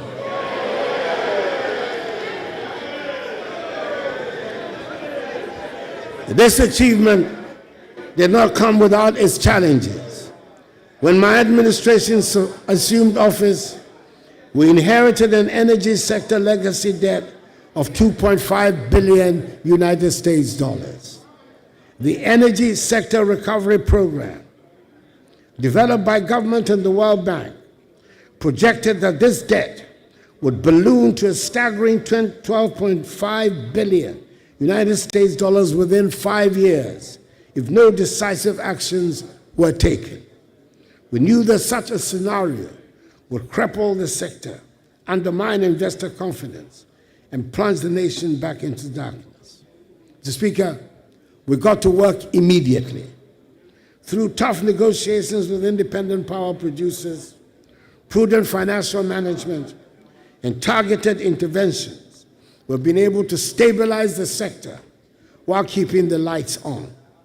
I'm pleased to report that we've kept the energy sector legacy debt to $2.5 billion, the same level we inherited, and have averted the $12.5 billion debt scenario, despite the rising cost of energy production and the global economic challenges that have unfolded during my tenure. The energy sector has been truly transformed, and I'm leaving office confident that the foundations we have laid will serve this nation well for generations to come. Mr. Speaker, one of the most notable milestones of my administration has been the creation of 6 new regions: Western North, Ahafo, Bono East, Oti, Northeast, and Savannah. This historic achievement responded to decades of passionate advocacy by local communities for a governance structure that brings development closer to the people. Today, these regions stand as evidence of our commitment to equitable development, with enhanced access to public services, infrastructure, and economic opportunities for millions of Ghanaians. Additionally, my administration championed a bold vision for local governance by advocating for the election of Metropolitan, Municipal, and District Chief Executives, MMDCEs. Though the process was unfortunately aborted, I remain hopeful that in the not-too-distant future, this vision will become a reality. Such a reform would deepen democratic accountability and empower citizens to shape their local governance directly, ensuring that Ghana's democracy continues to grow stronger and more inclusive. Mr. Speaker, the youth are the heartbeat of our nation, and we have implemented programs to empower them. From the National Youth Authority reforms to sports infrastructure development, we've ensured that young Ghanaians have the tools and opportunities to thrive.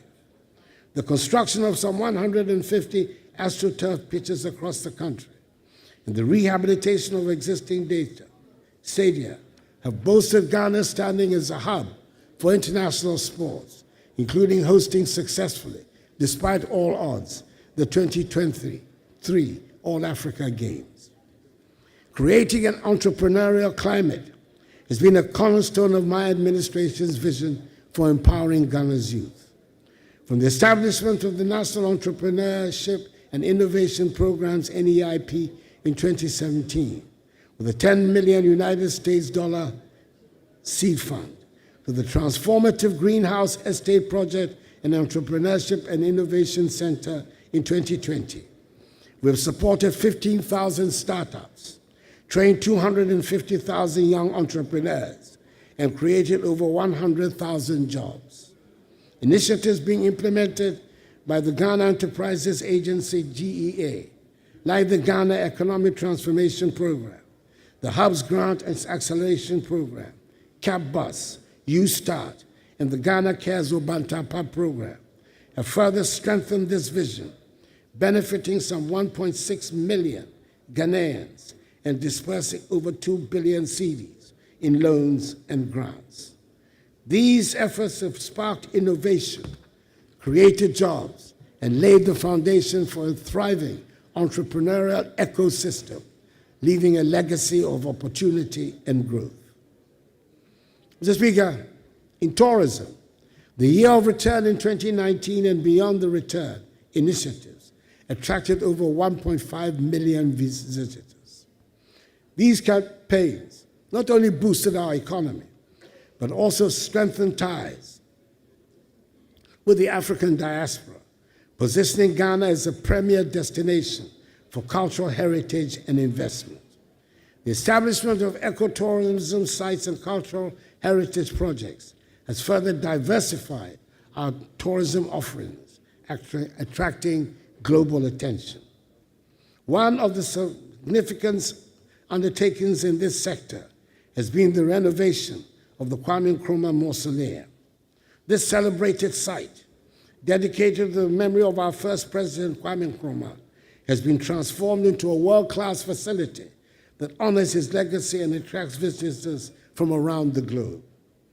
The renovations include modernized exhibits, improved infrastructure, and enhanced visitor experiences, ensuring that the mausoleum remains a symbol of Ghana's rich history and a source of inspiration for generations to come. As visitors walk through the mausoleum, they are reminded of the sacrifices and vision that built the foundations of our nation. The Nationalism Park, which I recently commissioned, and which commemorates other important personalities in our independence struggle, like Nii Kwabena Boni, Usuala Tamanche, and the legendary 3X servicemen of the 1948 Christiansborg Crossroads shooting fame, Sergeant Ajete, Corporal Atipo, and Private Odate Lampe, has also been added to this development, as will be the proposed Heroes Park, whose sword I cut recently, and whose purpose will be to celebrate the legendary Big Six of UGCC fame and other great figures of our path to freedom. Mr. Speaker, our security forces have been equipped with modern tools and training to safeguard the nation. The establishment of forward operating bases, such as the one I commissioned some 2 weeks ago in Ezinlibo, in the Western region, the Barracks Regeneration Project, the equipping of the military and police, with the police receiving helicopters for the first time in our nation's history, the acquisition of advanced surveillance systems, and recruitment of over 10,000 police officers have enhanced our capability to combat threats and maintain peace.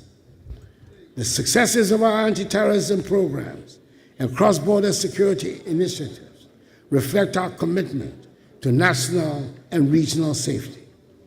In line with our commitment to aligning with international military norms and enhancing the authority of our top military officials, I'm pleased, as Commander-in-Chief of the Armed Forces, to announce the elevation of the Chief of the Defense Staff, TDS, to the rank of General, and the Chiefs of Staff, the Chiefs of Army Staff, Navy Staff, Air Force, and the Chief of Staff at the General Headquarters to the rank of Lieutenant General or its equivalent.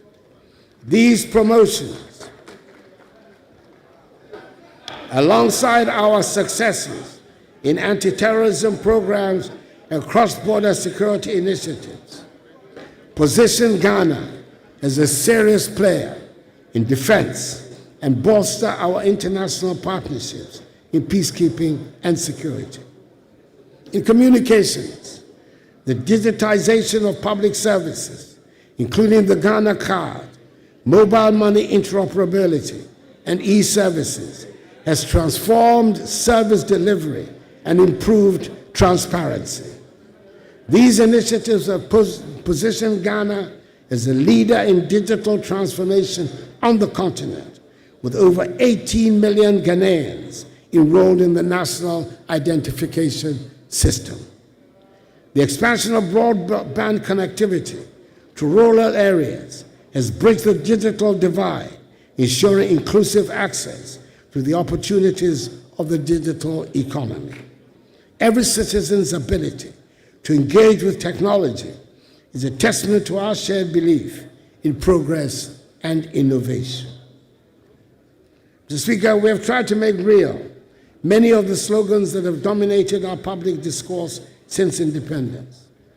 I'm proud to have approved visa-free travel to Ghana for all African passport holders with effect from the beginning of this year. This is the logical next step to the African Continental Free Trade Area and the workings of the largest trading bloc in the world. All these are essential elements to the realization of the AU's Agenda 2063, which envisages an integrated and connected Africa by 2063. Mr. Speaker, I'm thrilled to state that under my leadership, Ghana has made significant strides in foreign policy, cementing our place as a respected voice on the African and global stage.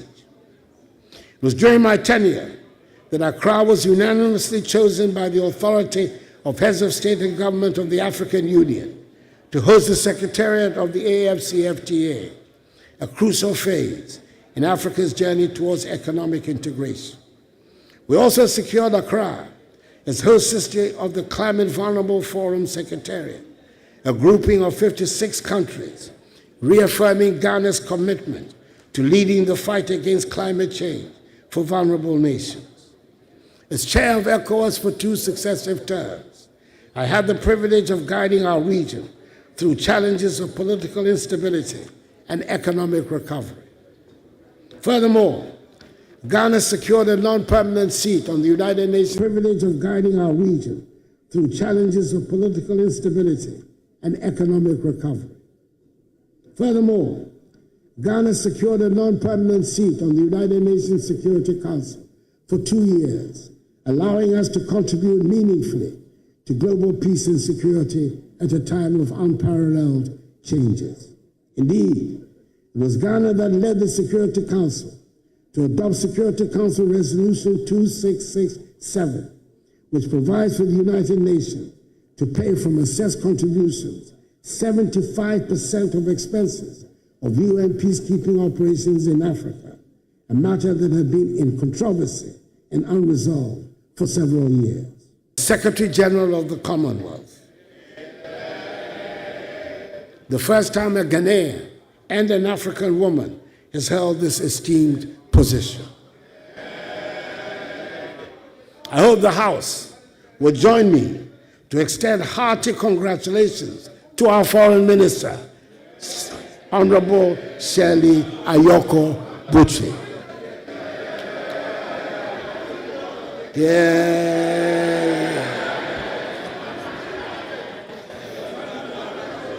It is a prestigious position, and I'm sure she'll be a successful Secretary General and bring honor to Ghana.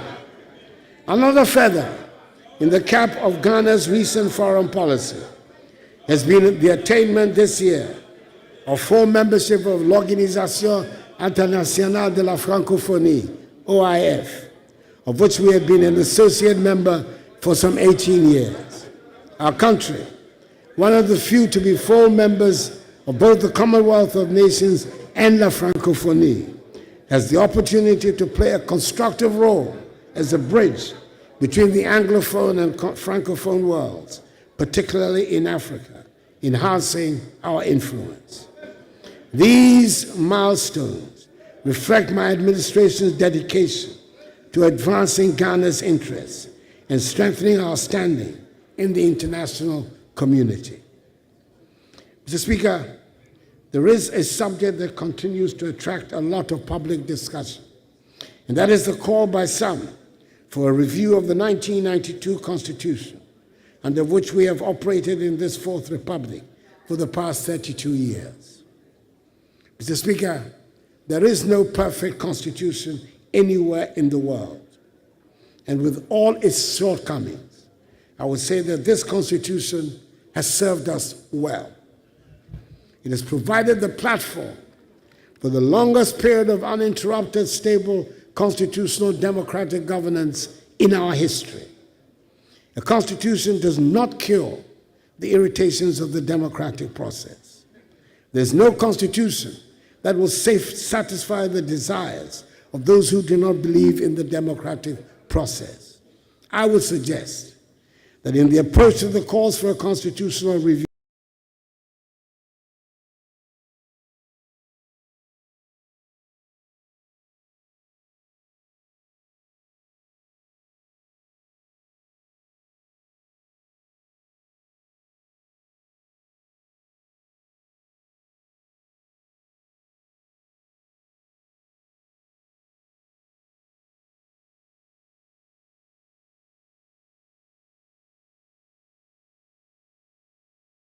of the Constitution, along with the concerns and suggestions raised to the President-elect for his consideration as he prepares to assume the responsibilities of leadership.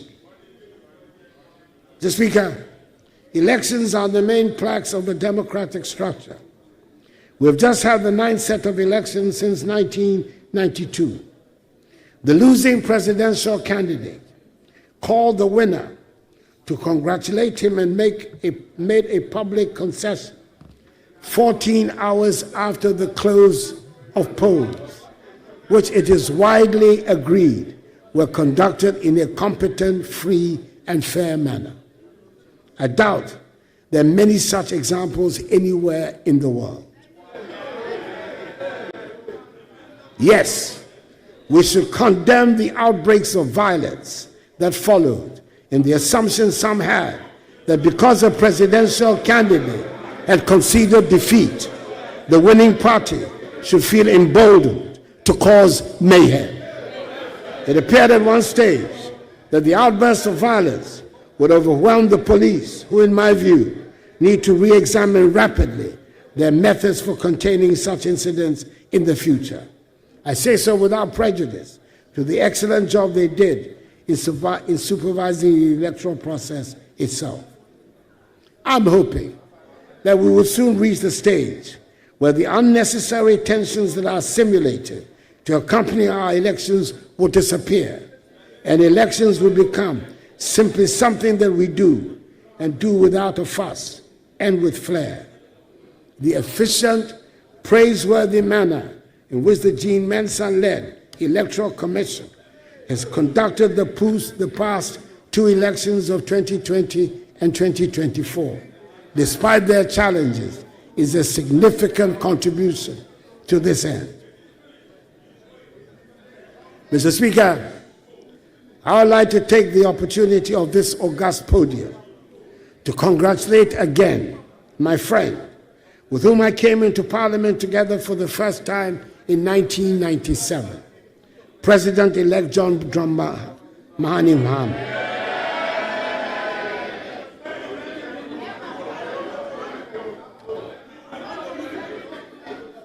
On his historic comeback victory of 7th December 2022.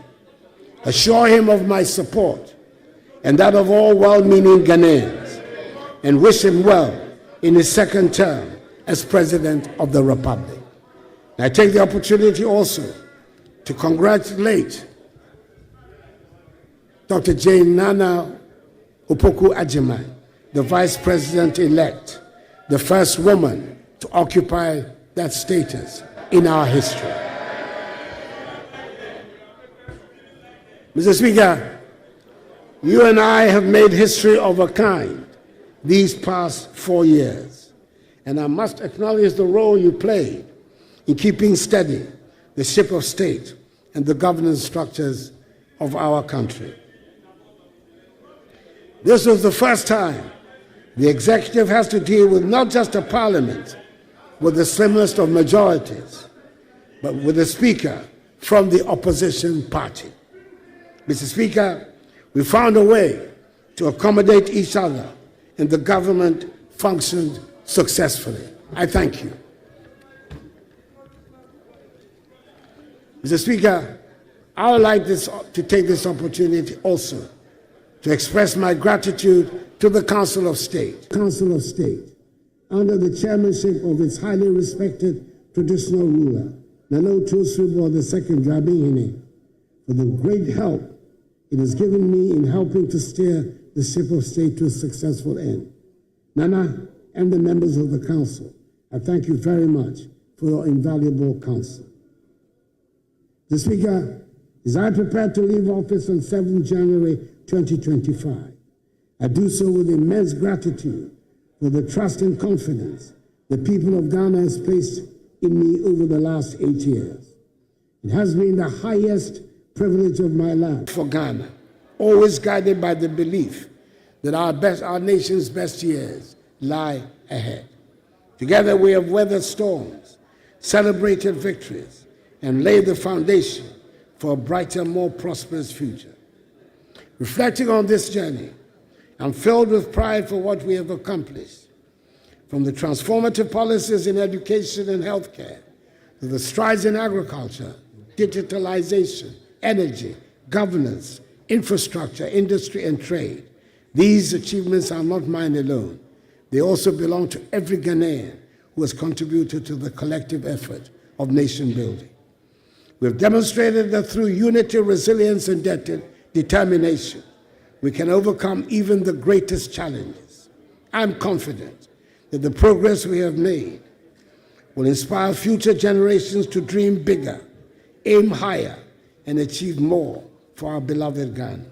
The Speaker, as I take my final bow, I do so in the certain knowledge that our nation will go from strength to strength, and that freedom and justice has taken hold forever in our body politic.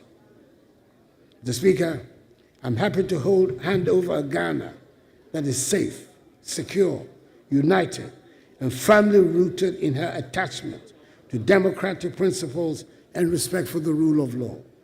A nation that continues to shine as a beacon of peace and stability in an often traveled Africa and an uncertain world. I leave behind a Ghana that is thriving, one that has navigated significant global challenges with remarkable tenacity, whose economy is steadily rebounding, and whose institutions are operating effectively.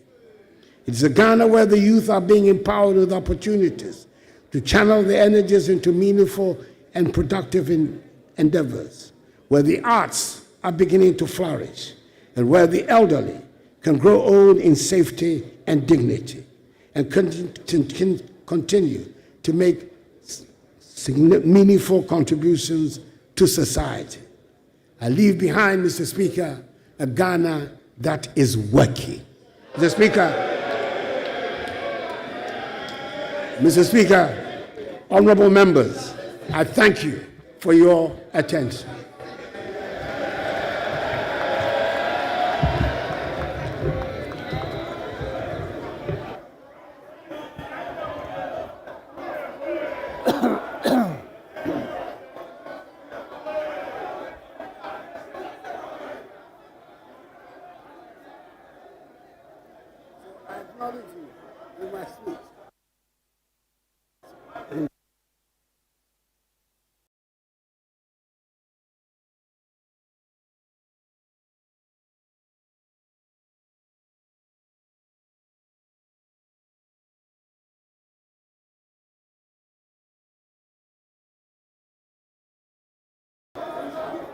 Where is the clock?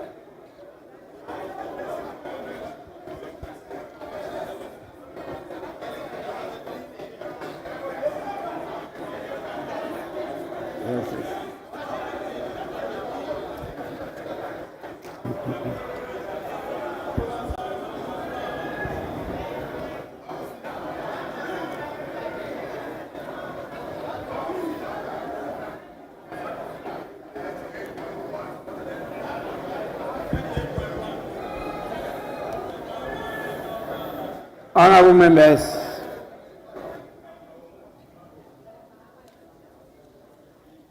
on your behalf, I with all humility convey the gratitude of the Parliament of Ghana to His Excellency the President for the message.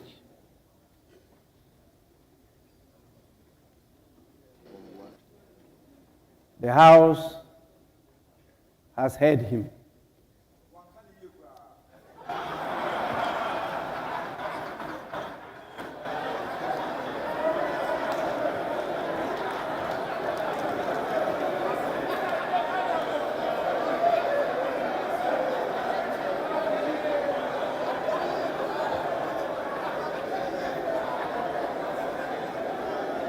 Honorable members,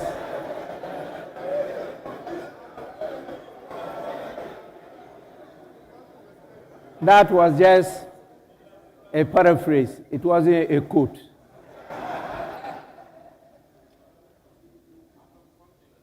The quote is, "Minkani ye kra."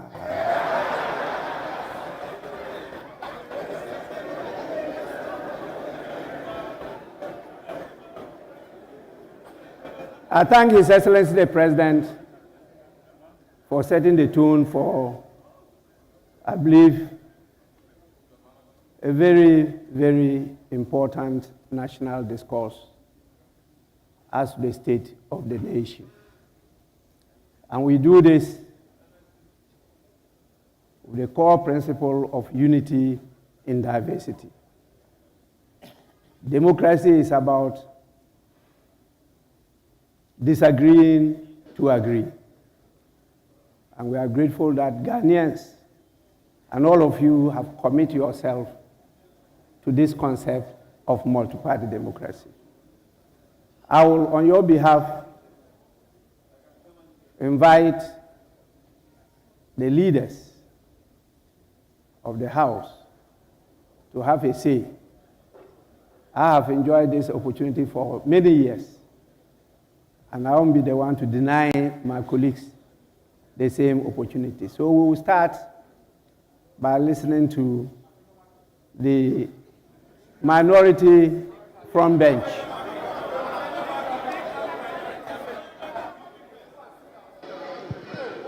Thank you, Right Honourable Speaker. Honourable Speaker, I'm grateful for the opportunity to thank His Excellency the President for the message on the state of the nation that he has just delivered. Mr. Speaker, I need to remind you that the people of Ghana have already given their verdict on the true state of the nation. And that verdict was very, very clear. Economic hardship, huge debt overhang, high youth unemployment, hopelessness, and more. And you are thanking him for this. We have come to the end of the road for what has been undoubtedly the worst government under the Fourth Republic. Right Honourable Speaker, this abysmal record was confirmed on December 7th when the people of Ghana returned the most overwhelming and emphatic vote of rejection of any government ever witnessed under the Fourth Republic.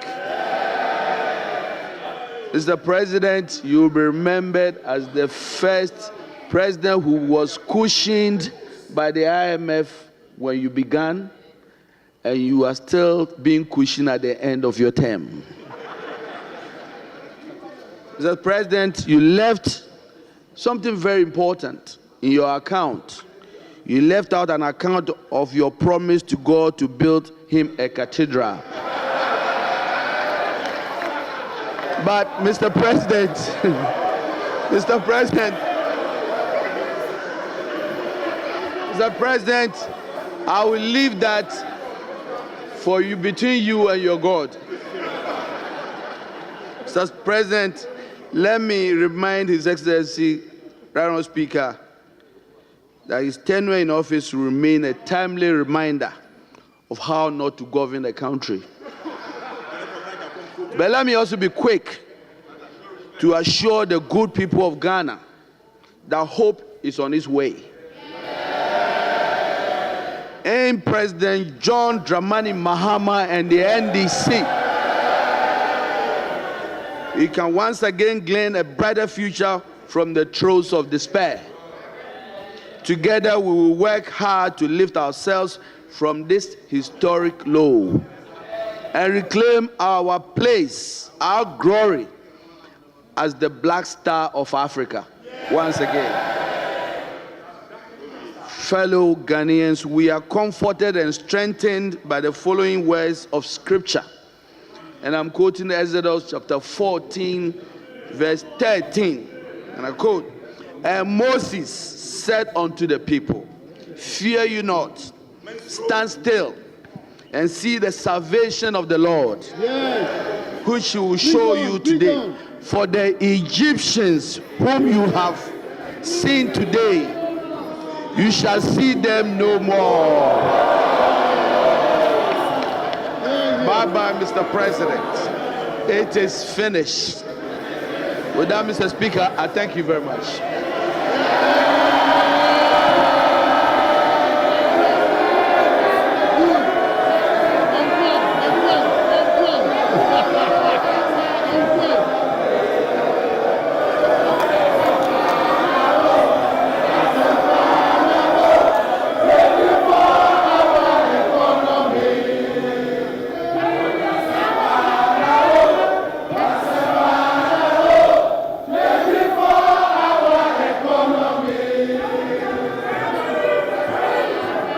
Honourable members,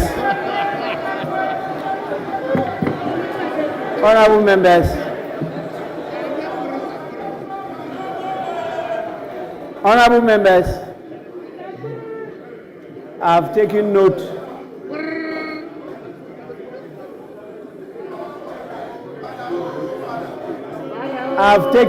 of all those who were on their feet and what they said. But it's now time for me to invite the majority leader, the leader of the House, to have a say.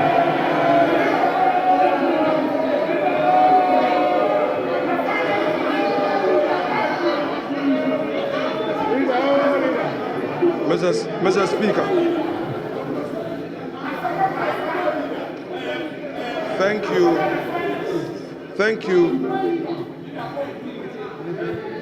thank you for the opportunity to say a few words in response to the statement on the state of the nation delivered by His Excellency the President. Mr. Speaker, this is the man who, 1997, entered the Chamber of Parliament during the second Parliament of this Republic. He inspired the youth of this country through his advocacy. Hansa testifies of his great work in the chamber of this House. Then, as students, we sat at the gallery to observe and to take inspiration from him.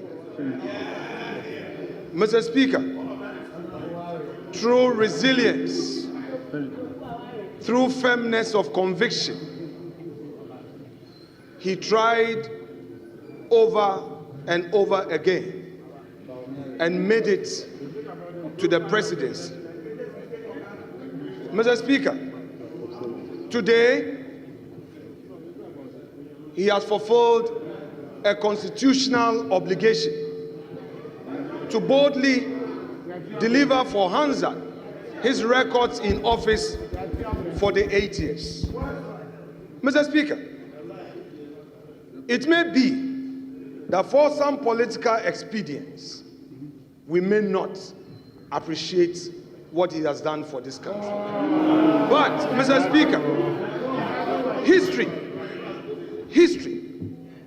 in its fair judgment, will state that there came an Akufo-Addo whose record in the educational sector of our country was unmatched and unequaled. Mr. Speaker, this is a man who is never afraid of challenges that confront him. Honorable members, please, silence. Let's listen to the majority leader. Please. Mr. Speaker, he has given us data, which data tells us the record he came to meet and the record he's leaving us with. Mr. Speaker, the Agenda 111, a very ambitious policy to revive our health sector and to provide for the needs, the health needs of the many vulnerable communities, Mr. Speaker, which is also unmatched, is there for all of us to see. Mr. Speaker, above all, this president and his government have demonstrated that they have what it takes to keep our country safe all around us. And by virtue of my being a member of the ECOWAS Parliament, I am able to say on authority the challenges our West African neighbors face in terms of security. This country is safe and secure, and it is a haven for many West Africans who would want to invest in our country. This is a country we must be proud of. Mr. President, your country is proud of you. Democracy has experienced its best under your leadership. Today, we are being told that there's a new hope. That's no problem. It is supposed to be so. But soon, we will see the true colors of the umbrella. So, Mr. Speaker, I would want to say to my colleagues that you are yet to take over. We would be watching you for the next 4 years. And if indeed you have transformed, we will see with our naked eyes. This is a government that came into office and faced major challenge which confronted the world all over, but demonstrated resilience. This is a government that ensured that in spite of the COVID, all government sector workers were paid. This is a government that kept the lights on. This is a government that ensured that over 5.7 million Ghanaians had access to education. And Mr. Speaker, I would want to relate to this issue of free SHS. It took the grace of God for me to complete secondary education because my mom could not afford, my stepdad could not afford. It took the grace of God. And I know there were many Ghanaians who could not afford free SHS and because could not afford secondary education and had to stay at home. We know in our communities today, all those who could not get free SHS benefited from it when Akufo-Addo assumed office. Mr. Speaker, TVET was also implemented for those who are placed at the lowest ebb of fortune's wheel to also get advantage of getting technical education. This is it.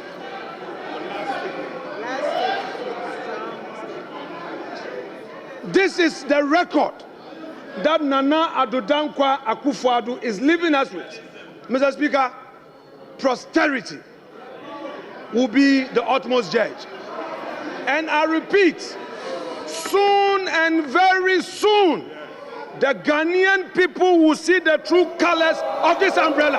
I rest my case. Thank you, Mr. Speaker.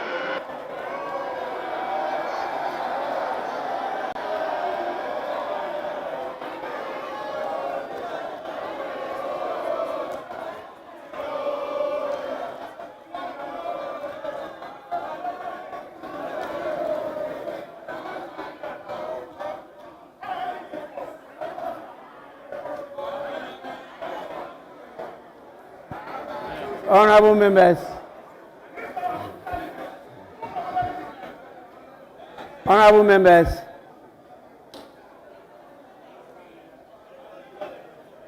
honorable members, please, let's be guided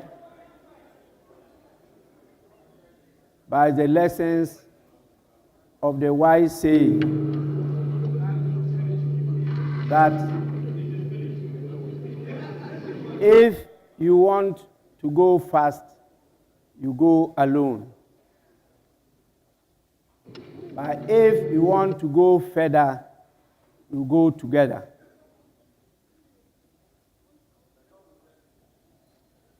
I'm sure, as honorable representatives of your people, you understand the full import of this wise saying. With this, honorable members, once again, let me thank all of you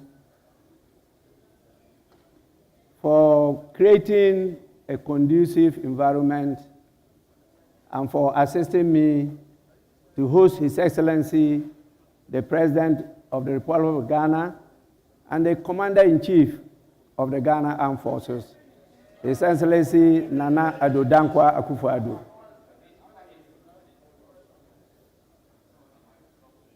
We will now proceed to do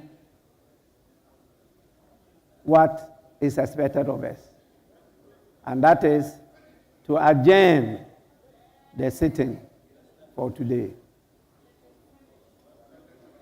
Honorable members, the House stands adjourn till tomorrow. You don't want to come to work?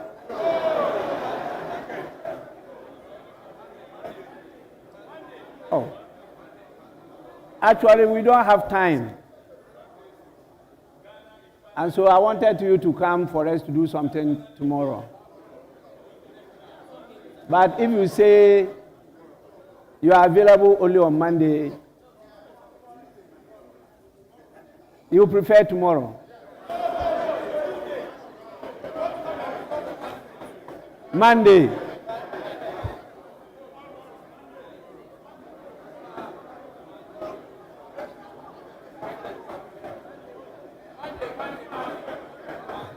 Honorable members, I get the sense of the House and will accordingly adjourn to Monday at 10 in the forenoon. The House is accordingly adjourned.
You will go around with him.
Right. Busuafo nyina mama nyina kwaba. Hi the reason show. Sabre the State of Nation address. The President of Ghana. Edibre, you know. Ye de kone we yanesa. Na edi akurani State of the Nation address. Ni nyina ne say afibia no the quarter of every year bia no president also presented the State of Nation address. Na o man no bra yabo ahohia ye wom ne yie o man ne ko wode ni nyina be kire. And afei se president ese be free ebe abewie na dwuma no wakwa ese se But ese se I think the oba be kire o man president no was be bia not yigina being sisia me no kasa sisia President Kufuor abe kire mu enkanka nsem ananu ya ekoye ewo kantamanto ja etoye President Kufuor aka ho asem afei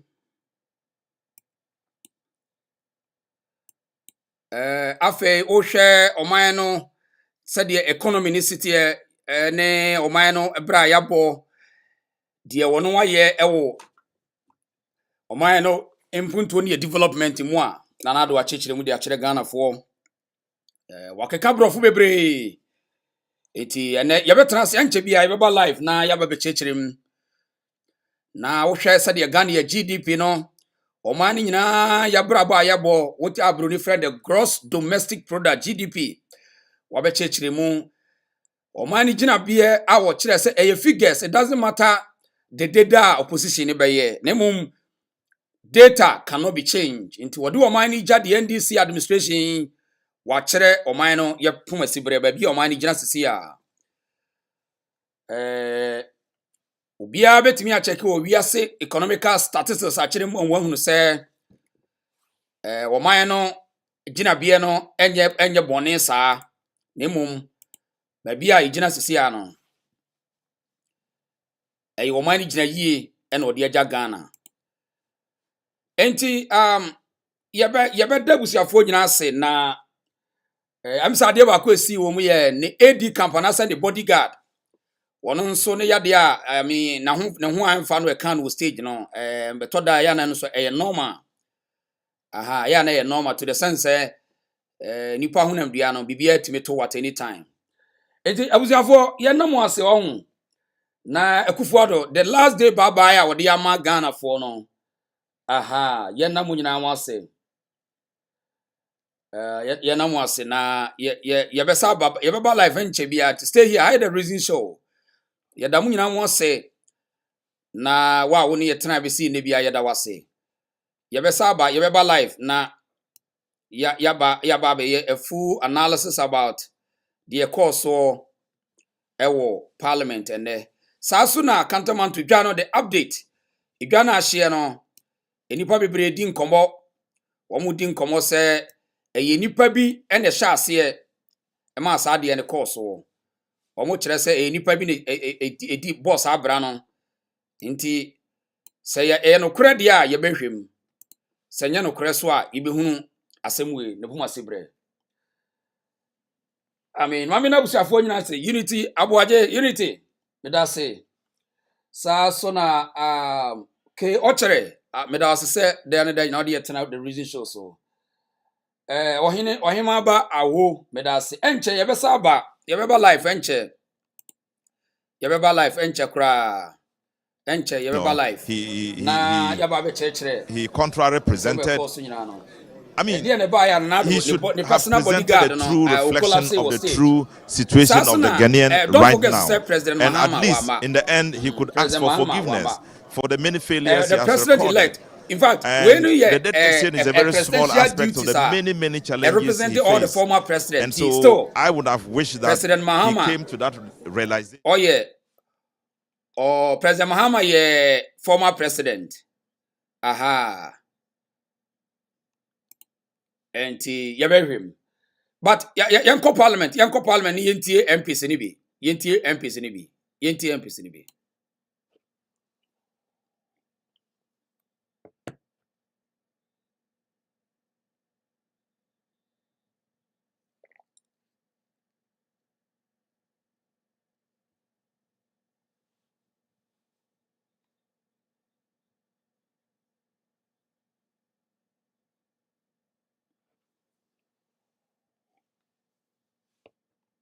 point, we failed.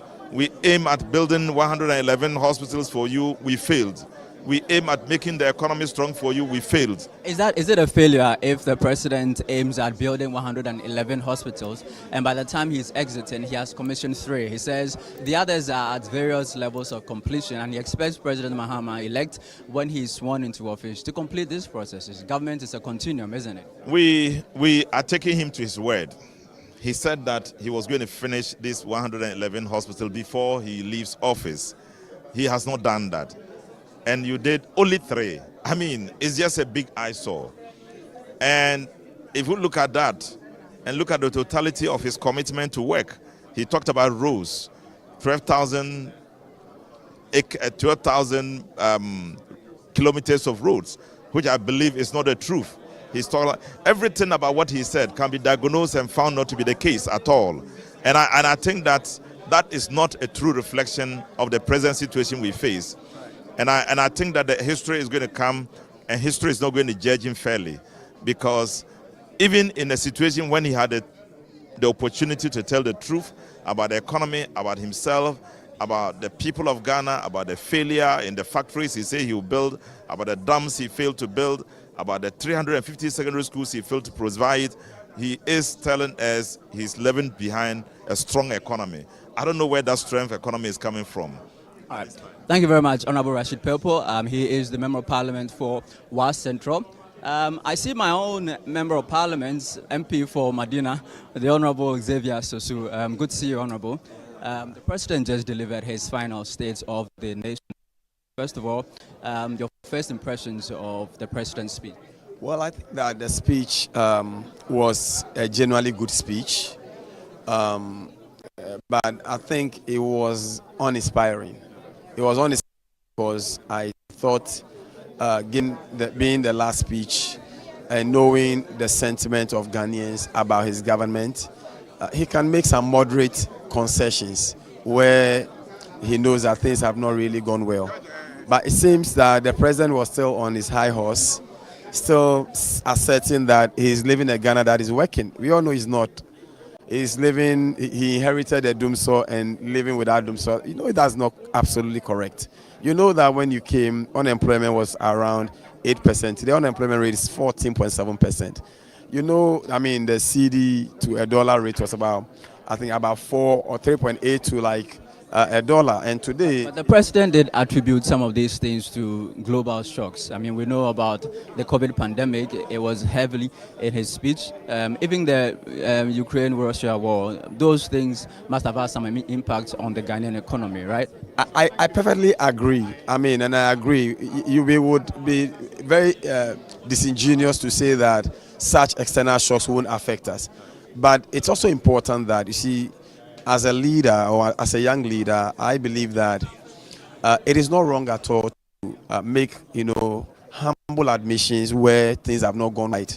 And once you take responsibility of your inaction in aspect of your governance, it is so easy to then, rise above those inactions and then take action. Then you can then charge us and say that, look, this was where we got it wrong, and trust or maybe charge the new administration to pay a closer attention to those areas. But when you make it look like it's still all rosy and there are no challenges, the verdict at the polls is contrary to what we are telling the people. And so I think that was very much what I saw about it. And then I recall he said that when it comes to the constitutional review, we should hasten slowly. I disagree with that. I disagree with that because I think that our constitution really needs a review. And President Mahama has made commitment to that. In fact, President Mills began a constitutional review commission that made several recommendations. I believe that President Mahama is going to carry out this constitutional reviews, and we shouldn't be scared at all to move forward to change our political system by way of changing our constitution. And that is what I really believe. Finally, before you go, what do you make of the president's human rights record? You're a human rights lawyer. Well, I don't think that the president has done really great when it comes to human rights also. Run up to the general election, you saw a number of violent demonstrations. I mean, they were peaceful demonstrations that turned violent. We saw how the people of the Democracy Hub were treated when they were protesting. I mean, I thought his administration was very repressive when it came to free speech. It was very repressive towards the right to protest. And you recall that even when we passed the death penalty bill, he signed the main bill, but he refused to sign the armed forces bill. I mean, the bill that amended the penalty in the armed forces. Also, when it comes to protection of women, you know, the witchcraft bill or the bill that criminalized witchcraft accusation in protection of elderly women, he failed to sign that one too. So clearly, the president hasn't really demonstrated that he is indeed somebody who is committed to human rights to the extent that he was not committed to these pieces of legislation. I believe that he still has time to sign the armed forces amendment that abolished the penalty for the Ghana Armed Forces, particularly because he is the commander-in-chief of the Ghana Armed Forces. And then also, as we speak now, there are 187 people on death row. He has a golden opportunity to commit all their death sentences to life, and I believe that he can still do that before he go as president. Thank you very much. The Member of Parliament for Medina, the Honourable Xavier Sosu. I see the Member of Parliament for Bole Bamboy, the Honourable Suleimana Yusuf. Hello, Honourable Yusuf. Hello, Channel 1 TV. Can you please give us a moment? I'm taking him away from you. Thank you very much. It's good to see you, sir. The President just delivered his final State of the Nation's address. You have been a staunch critic of this President. Are you impressed with what you heard? Let me say that it's sad to say this. We all listened to him. One would have thought that he would use the opportunity to apologize to Ghanaians, because there were so many things that he didn't get right. And for him to have such a platform, I was of the view that he would have apologized to Ghanaians, especially the latter part of his administration, where he showed a lot of, if you like, arrogance towards our traditional rulers. Okay? And many descending Ghanaians took him on. If I were in his shoes... Is that arrogance if the president is seeking to exert state authority? By our culture, you don't use your left-hand side to, as it were, signal a very prominent person like a chief to stand up, just to honor you. But a chief standing up to honor the president is not wrong, is it? That's even debatable. If you ask me, when he was campaigning to be a president, he was lying before them, okay? Knowing very well that he wanted to be a president. When he became a president, for the first term, the way he behaved towards chiefs the first 4 years, that was not what we saw in the last 4 years. So what has changed? So for me, he missed it. Again, this is a man who promised God that he was going to build a cathedral. If you have failed, I mean, be honest with Ghanaians and give us the reasons why you have failed in doing it. You have sunk this hole there, you have spent so much money there, and you don't want to talk about it. So what is the way forward? If I were in his shoes, this would have been the platform for me to say that, yes, we have started building this cathedral, yes, we have not been able to do it, but I propose that going forward, this is how we should go about it. Now he's leaving office. What is he asking us to do about the cathedral? I mean, these are some of the things that I thought the president would have said. But talking about the economy, revamping, and all of that, we'll leave that to Ghanaians to judge. If you ask me, today, go to the market and see what is happening there. Okay? That is what we should be telling our people. We should be telling Ghanaians how they feel, and if it means apologizing to them, we apologize to them as a people, and then we move on. So for me, he lost it, he got it wrong. He should have apologized to Ghanaians, if not for anything. The cathedral he promised Ghanaians. The cathedral he promised God. If he can deceive God, my brother, who else can you deceive? But surely there must be something, at least one thing that this president got right. Oh, one thing he got right is that whether he likes or not, by law, he was supposed to be here to deliver the State of Nation address. This is the only thing this president did in the 8 years of his administration? No. If you want me to assess his 8 years of administration, why not? He's done certain things that we need to appreciate. Okay? But if you want to grade him, if you want to weigh his good things against his bad things, I can tell you that this is the president that is going to go on record as being the president that has performed abysmally. He instituted free senior high school. At least he says that he's leaving the country intact and safe. That should be some positive, right? No, did he receive the country with any insecurity? He didn't. So what is he talking about? If you had inherited a country with insecurity, and now you leave the country with, security intact, then you can say that you have achieved something. But you inherited a country, the security situation was perfect, it was very good, and now if you hand it over the same way, why do you have to applaud yourself? When he was doing his analysis, he was comparing, okay? He would compare his economic performance and whatever with 2016 records. Now, when he got to issues of security and all of that, did you see him compare that? Okay, he was just being selective and trying to praise himself. This is not the time to praise him. He should let Ghanaians praise him. And Ghanaians have already praised him. The Ghanaians have told him that you have performed abysmally, and for that matter, your party, your candidate, should go and rest. That's the judgment. On the economy, he says the economy is rebounding, with growth expected to be 4.3% this year. Is this some positive news? So are you seeing signs that the economy is rebounding? Expectations, okay? He's projecting, all right? We are talking of what it is today. Are you fine economically? Are you comfortable?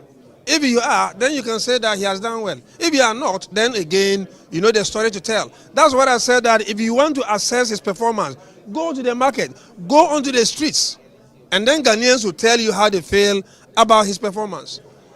In most cases, you see, our presidents and our leaders shouldn't come and tell us what they think is the case.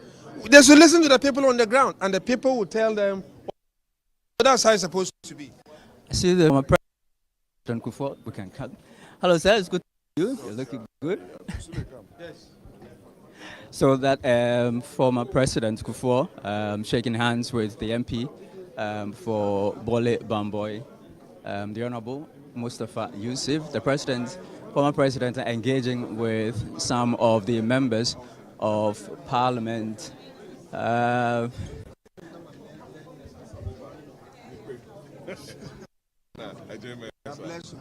currently having conversations among themselves. Okay. So happy New Year to all of you. Thank you. So we're still here trying to get some conversations with some of the members of Parliament. I see the MP for Tamale Central, Murtala Mohammed, engaging other members of the press.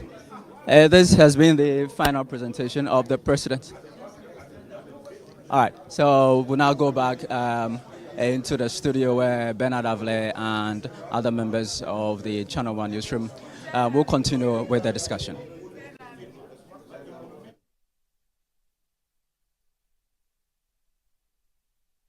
So that's Charles Owusu-Kumi interacting with some members of Parliament from the other side. That's the minority side. In a bit, we'll speak to some other members from the other side, which is a